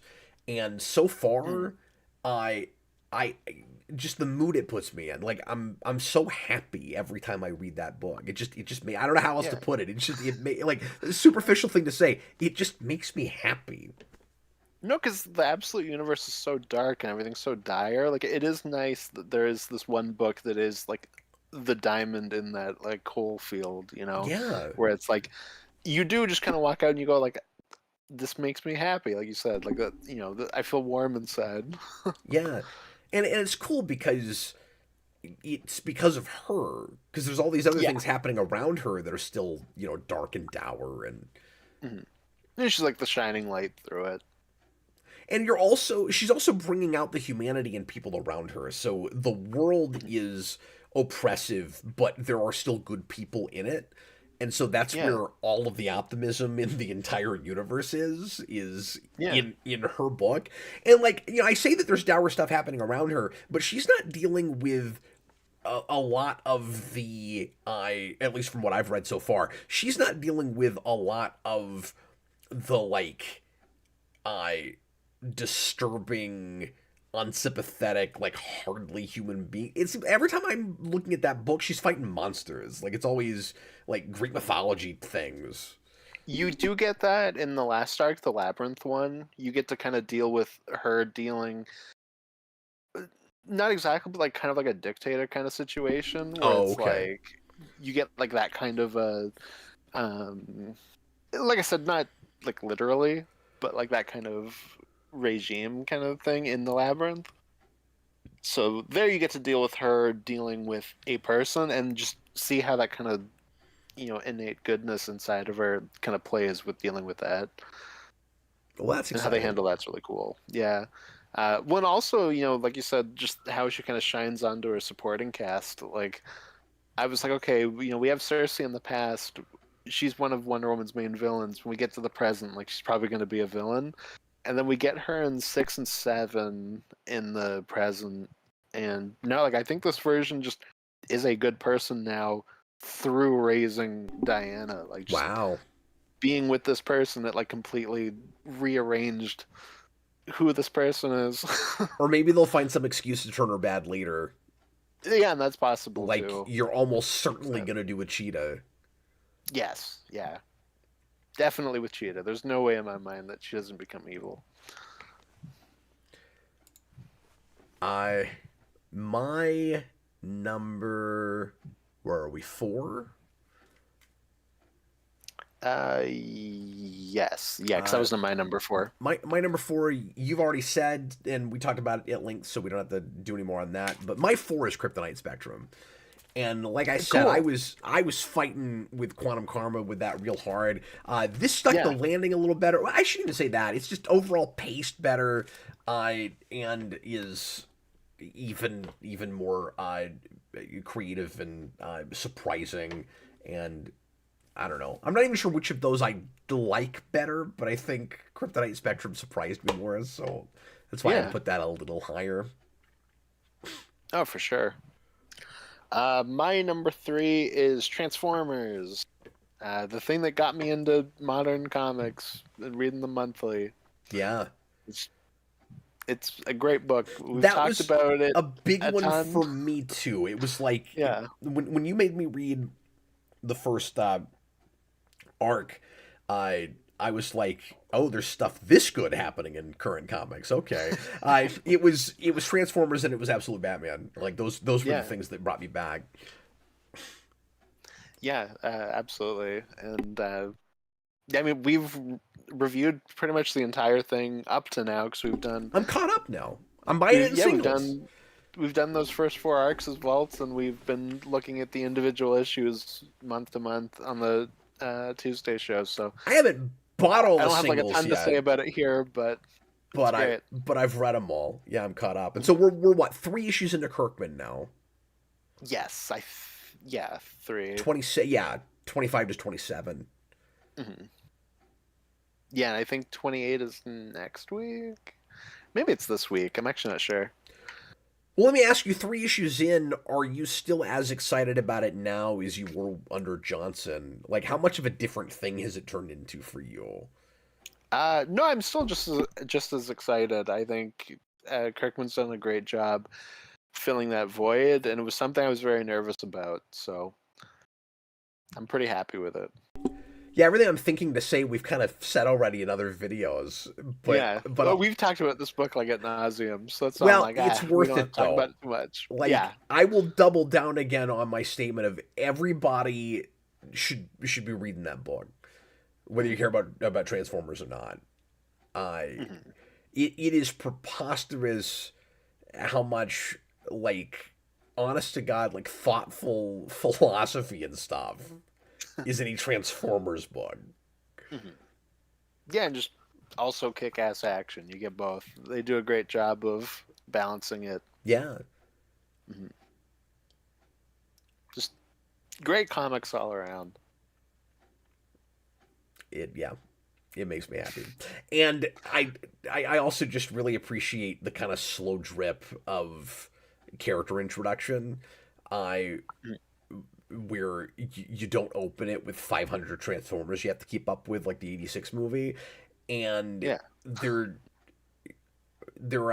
yeah, there's like a million things we could go back and say again. I'm gonna try not to repeat myself too much, but Kirkman is already starting to introduce a lot more characters, and I think he's really mindful of how careful Johnson was being about it, and feels like he can be a little looser with it now. And he's got a good excuse for introducing a lot more characters now, where it's like, Yeah. as soon as we've got more access to Energon and stuff, we can resurrect more characters, and so Yeah, and I he's think got a that good. helps it feel like a new run as well, where it's like, okay, here's some kind of new characters that I want to play with as well. But you're right, like we're also into that book far enough now that like I feel like you can respect, we're gonna play with them a little bit more, play with the toys. Yeah, and you're not going to overwhelm people 24 issues in. Yeah, yeah, exactly, exactly. My number 3 you've already talked about, and I honestly really expected this to be higher on your list. This is how good this book is. Hmm. I've only read 7 out of 12, and it's my number 3. I put Dark Patterns that high. It's so good. Like I I haven't said, even that's not a finished the damn condemnation of thing. this book. It's just all these are books I really, really liked. So Yeah. yeah, I just no Dark Patterns is wonderful. Now, I will say one of the things that really elevates it is DC, for the most part, has just not been publishing more relatively understated Batman detective stories that aren't either gigantic events or make Batman feel like a god with plot armor, or has too much uh like gadgetry that he hides behind. Like, it's that traditional, and it helps that it's so stylized and it's real fresh, and it carves out its own space so well. But, like, I've been waiting for this book for 15 years. Like, Yeah, we and don't do you this with Batman anymore, and it's obnoxious. Like, if this came out, it, it is special, don't get me wrong, but if this comes out in, like, 91 or 92, it would not stand out the way it does right now. sure, yeah, that's fair. But you're not like you're one issue into the third arc, which for me is I think the best arc of the four. But um, in terms of what you were just saying, like the God Batman, the like crazy gadget Batman, like that is such a stripped down arc. Like I don't, it's been too long since I've read that arc, so like by the end of the first issue, I don't know how much that's what it's gonna be, but like yeah, like it's so well done. That's why I need him to come back, or I need DC to just, uh, like, green light 2 or 3 more books again that just Mhm. do that. They don't have to be just like this, and they don't even have to be like super special. That's kind of the point I'm making, is just give me some gritty Batman goes and investigates a murder kind of stories. Like, just give me Yeah, like I some of said, that. I'd like to see him take over detective more than anything. I think that'd be a good choice. And that's the kind of stuff I've heard that Ram V's arc is fully. I've read only like an issue or two of that. So, and that was when we did that video you talked about, you, me, and Dan. And I Yeah. remember that being pretty good. But it's been too long, and I haven't read enough of it. But I'll throw that out. But So we've been doing all yeah, these just put him on there. out of continuity reinvention Batman stories, and those, apart from this, have been more of my favorite things that we've done with the character in the last decade. But I would like to see, whether it's technically in continuity or not, but something that doesn't have to reinvent the wheel every time, and is just more kind of traditional, standard, Batman world you're familiar with, but just quick 3-4 issue stories. I would like to see a Batman anthology again. Yeah. I really wish we could go back and do that. hmm I don't know why we don't have that. Yeah, I don't know. It's because he's got 8,000 books running at any given time. They're like, that's the anthology. Yeah, but none of them are doing stripped down Batman stories. Just like exactly what Dark Patterns is. Yeah. Yeah. Well, like I said to you when I first read it, like it feels so inspired by the Batman. Like just from the get go, I'm like, we're almost taking lines from the narration of the beginning of that movie. Like it feels just so in line with that version too, which makes me very happy. Are we to your number 2? Yes. My number two, I think I've talked about each issue in the Tuesday show. I could be wrong, at least a couple of them. My number two is Invisible Man by Skybound. Wow. I knew that would be on your list. I'm surprised that it eclipsed Transformers. So, like, I would say that for just kind of the Universal line. Okay. Like, I kind of have that when each one comes out. I'm like, oh, this is like one of the best things I'm reading right now. Uh, yeah, I really like these books. They're all really great. And I don't know exactly where Invisible Man would rank amongst them for me, but it's really good. Um, and and like kind of not what I was expecting getting into it like at all, which was also really cool, especially because this is the first one that has a returning writer. Because this is Tinian who did Dracula, and Dracula is very much just a retelling of the original Universal movie, not the book. So like weird changes in that movie are in that book, which is cool that they do that. Like they do that with Frankenstein as well. But um, so coming into this, I was expecting more of that take, and it's not. It's more of a prequel reimagining, and Tinian has a very different take on that character than I do, but he really wins me over with it. I think it's very interesting, and then just the art's fantastic, and just I don't know, all very, very creepy, and he basically makes the Invisible Man Ditko Spider-Man. Not, or sorry, I shouldn't say Spider-Man. I should say Peter Parker, because it's like him before he gets powers, where he's like walking around like, "Ooh, everyone's out to get me," and he's just like this weird antisocial like loser, and She's saying he's Invisible he's Man just great. really needs an Uncle Ben to die. He does. He does very much so, Nicholas Bodo and says just it looks very twisted. I've been wanting to check that out. I haven't gotten to it. it is really twisted. I will probably pick this as a vault at some point. I think it would be really interesting to do. Cool. But yeah, Yeah, because so the only one I've read so far is Creature, because you had us do that, and yeah, I thought that was brilliant. hmm yeah, no, that If I had that's bought also that really in great. singles and it came out last year, that would be on my list. That this and that have a thing in common where issue 3 does a thing where I'm like, oh, this is a cool cover. Wait a minute. Oh, okay. This is crazy, but it's awesome. Yeah, because I like that so Anyway. much. I'm gonna try to buy it at some point, I think. Yeah, that's a great book, and just these in general, I think, are really good for their art. And I'm really excited because the next one starts, I think, beginning of February with Phantom of the Opera, and that's not a great movie, so I'm interested to see how they, make that work.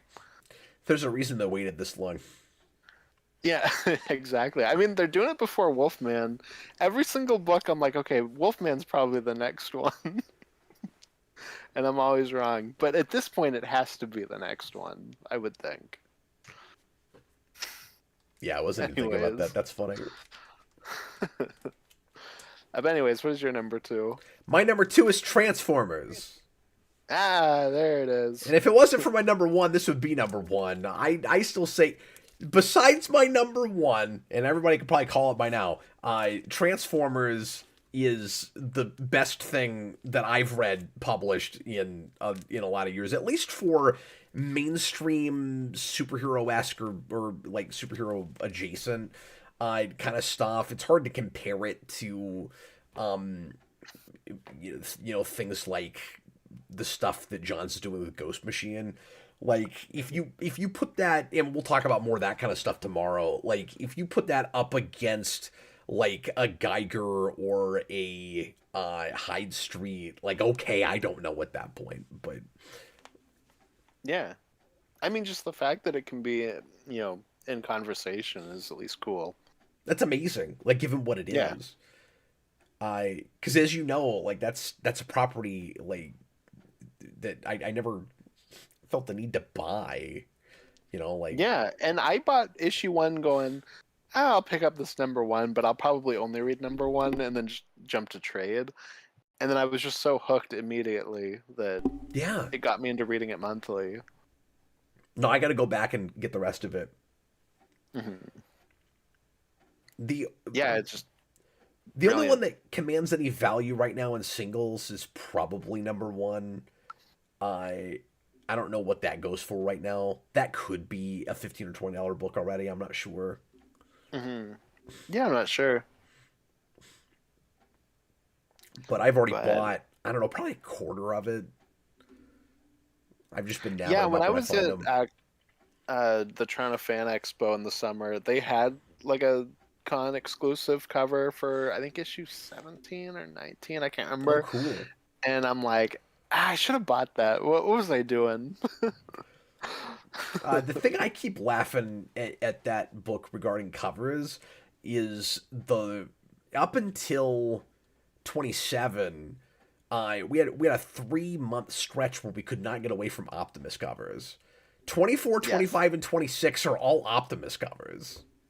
Oh, yeah, we love Optimus. Yeah. And like I realize that he's the leader and kind of the central protagonist, but he wasn't even every other issue. Like most of them are not Optimus. Mhm. Wait till we get the Dinobots, and they'll be on every cover for like 6 issues. Oh, dude, as soon as they get to Dinobots, they will do like 5 variants that are different Dinobots, and you'd be like, Oh well, yeah. the only one anybody's gonna want is Grimlock. Why are you doing? But you know they'll do that. Some people like Swoop. I don't know. Somebody's gotta love Swoop. My favorite Transformers cover is the sadistic Starscream looking up at the sky, ripping out the tape. He's ripping the tape. Yeah. Yeah, so freaking good. That's the first one I bought. When I found that cover, I was like, I gotta have that. I think mine is still Optimus holding Earth over his back, Oh yeah. but just great covers all No, you're around. right. You win with that.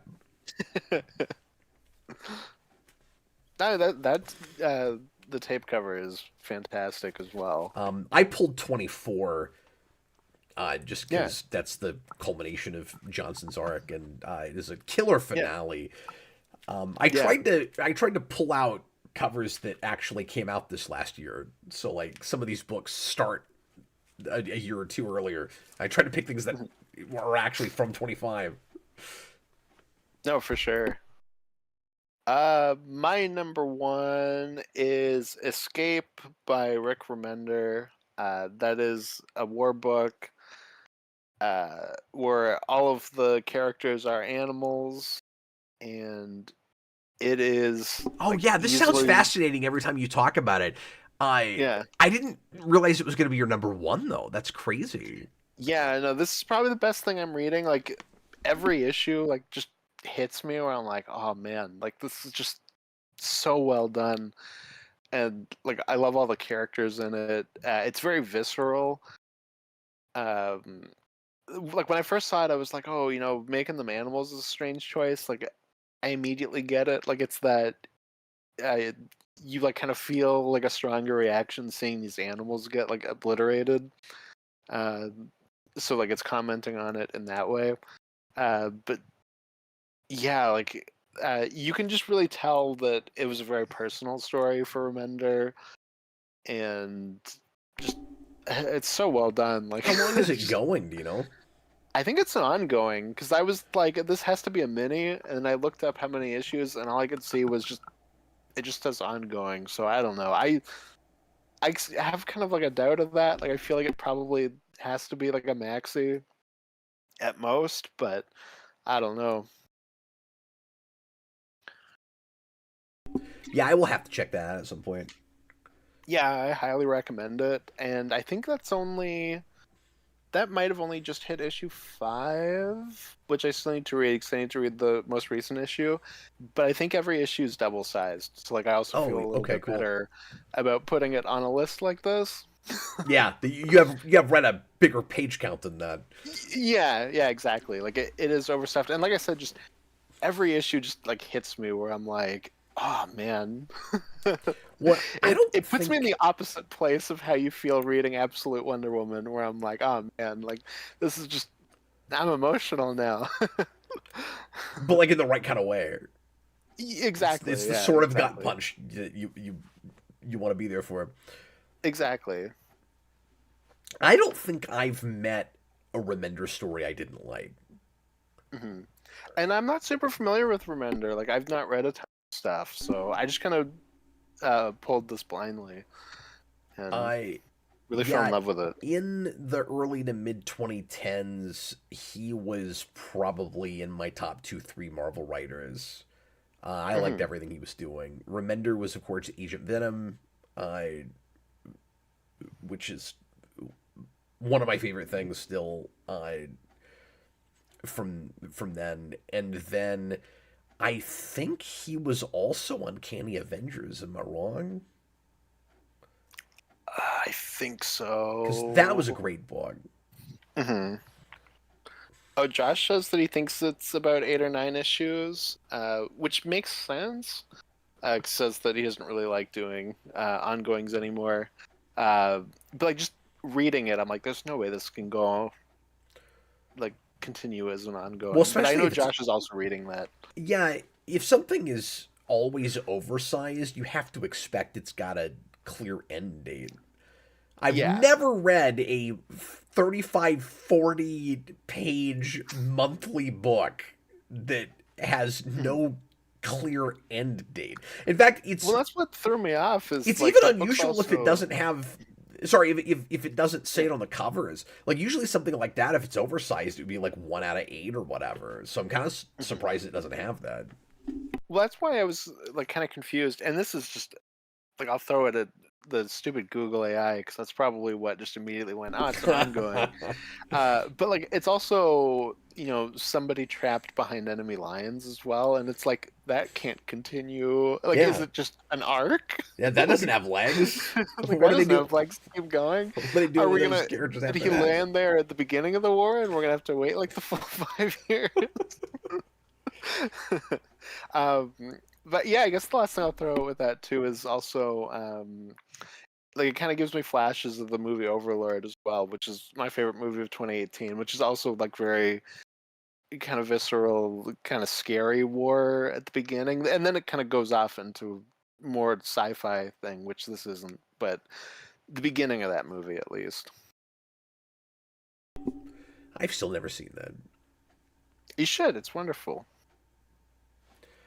Well, the stream is basically over because we already talked a lot about my number one, and everybody knows what it is by now. And once again, just like with Dark Patterns, I don't even have to have read all of it to know to make it my number one.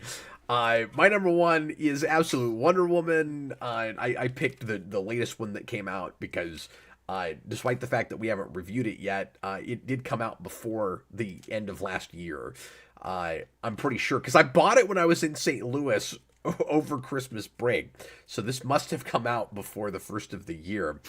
Like I said, I have been trying to get the coolest variant covers whenever possible, and just like with Absolute Martian Manhunter, they're charging an extra $1. Those jerks, but they do give you the A cover. Which is great. It is interesting that this variant doesn't have Batman on it, because like the big selling point for this is it's Wonder Woman and Batman.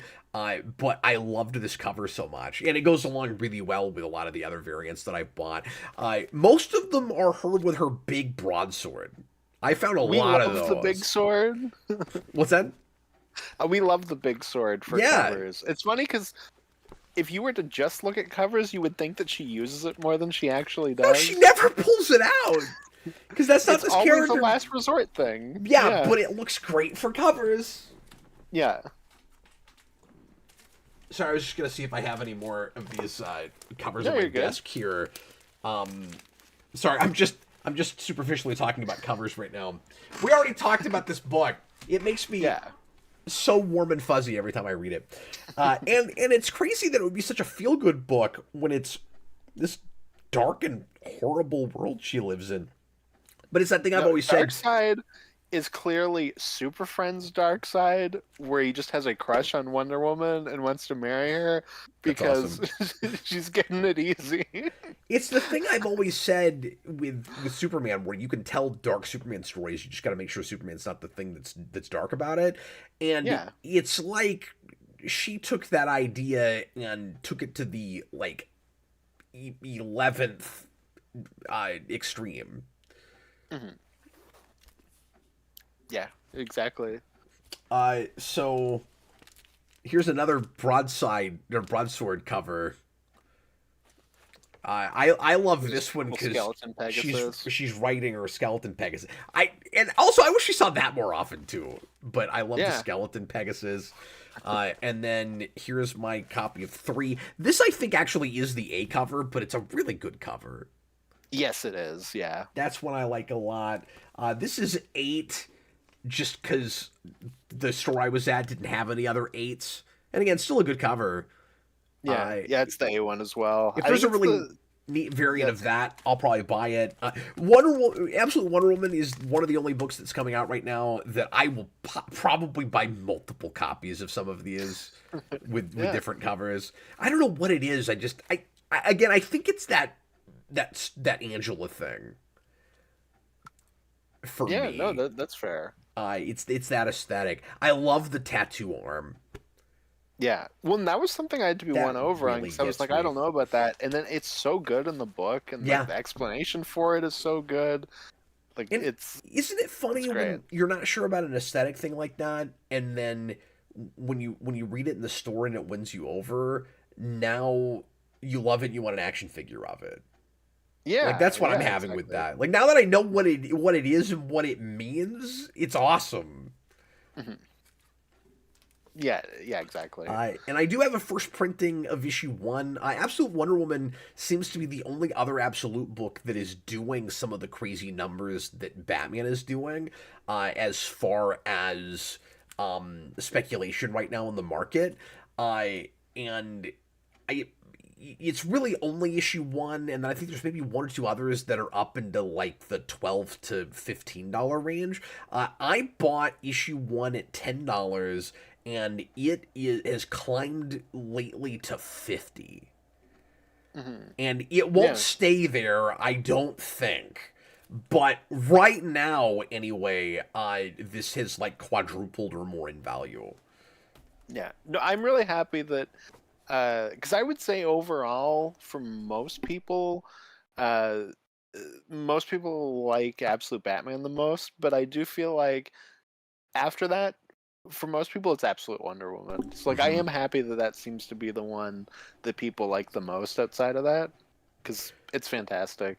Well, I think I would amend that to say there probably are people that are reading both or reading all the absolute stuff that still put Batman on top, but I think a lot of people are only reading Absolute Batman Yeah, and that's probably fair. and But like, I even see that with people who are haven't reading more than even one. tried Wonder Woman Hmm. and don't realize how great it is. But also, and this is what I love about Absolute Wonder Woman. If you read that book, you're looking for something else, like that doesn't give you the same thing that Absolute Batman gives you. No, they're very different. And that's what's great about that whole line is they're all different. Hmm. I agree. Yeah, and I guess Green Arrow probably starts in like the next couple months. I'm not sure exactly when that starts, but I'm interested to see what that's like.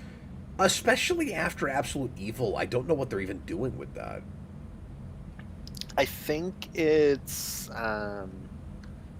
what's his name? Is it like Connor? I think it's the son of uh, Oh, is that what they're it was doing? like I think that's what they're doing. It was like the Green Arrow and so like the maybe like the like late 80s 90s. I can't remember when he's Green Arrow. Yeah, is that Connor I know because that Hawk, I would be around think? when Grell is. Yeah, Connor Hawk. Yeah. I just gap filled a bunch of Grell Green Arrow the other day. I think I'm like maybe 20 or 25 issues away from finishing that run. Hmm. That is a long run. Yeah, yeah, that is a really long I need to run. read I've more got of it it than all I in have, trade. but I've got a bunch of it. Oh, do you really? Yeah, yeah, I've read Longbow Hunters. I haven't read the main run, but Longbow Hunters is fantastic. I need to read the run proper. Yeah, me too. Same thing. I've read maybe a couple issues of the actual run. I've been stacking it, but I haven't read much of it yet. Hmm. I have that with a lot of things. Yeah, exactly. There's so many comics.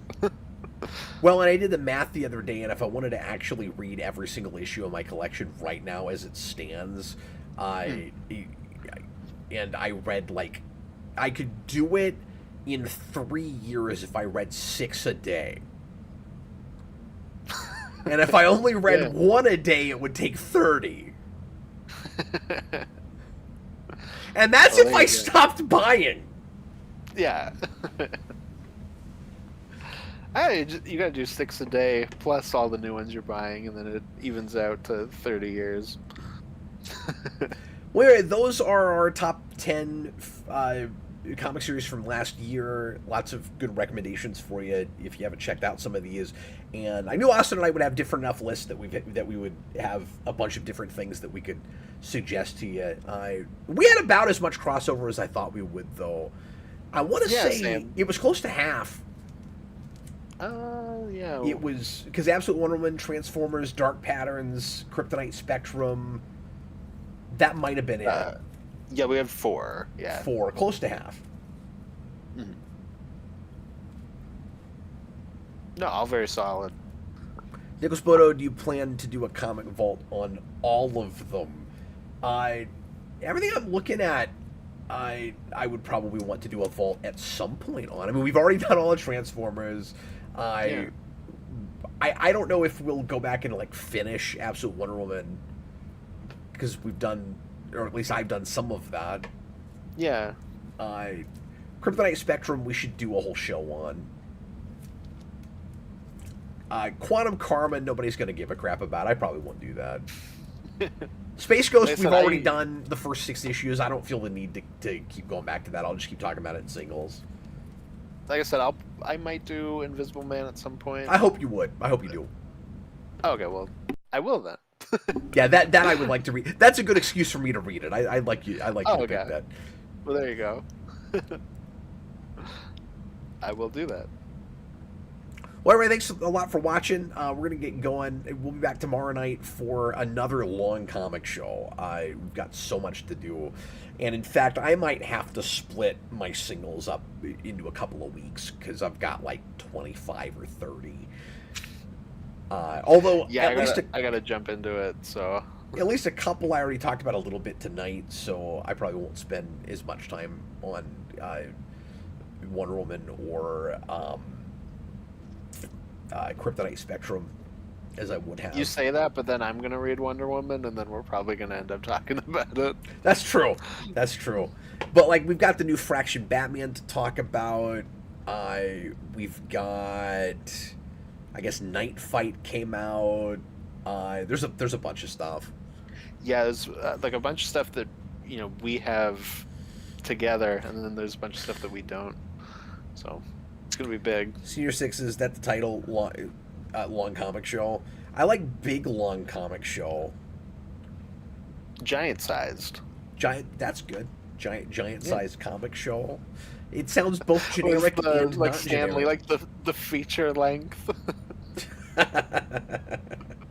Explode. Good night, guys. We'll be watching tomorrow's long show. I feel like now I have to put that in the title somehow. We have to open it up with like a. We have a very long show. Which is funny because that show's already stupid long. Yeah. But I bought so many comics on break. You guys don't even know. Like, I'm not gonna be able to go through them all. It is literally 600 issues. Literally. Since yeah. I saw you guys last, Literally. I bought at least 600 comics. And I'll talk about why, because we had a crazy sale at the store. But anyway, yeah, I don't know how we're gonna get through everything tomorrow, but we're gonna do our best. Thanks for watching, everybody. I hope you enjoyed it, and we'll see you again real soon. Austin, thanks for putting that list together, man. Yeah, no, I'm glad we decided to do this. This was really fun. Yeah, me too. I was worried it would be a little bit too redundant, but like I said, I think it should be helpful for folks that have not been following late night. Mm-hmm. Yeah, exactly. No, this would be like a fun little tradition thing to do at the beginning of every year. Yeah, I think so too.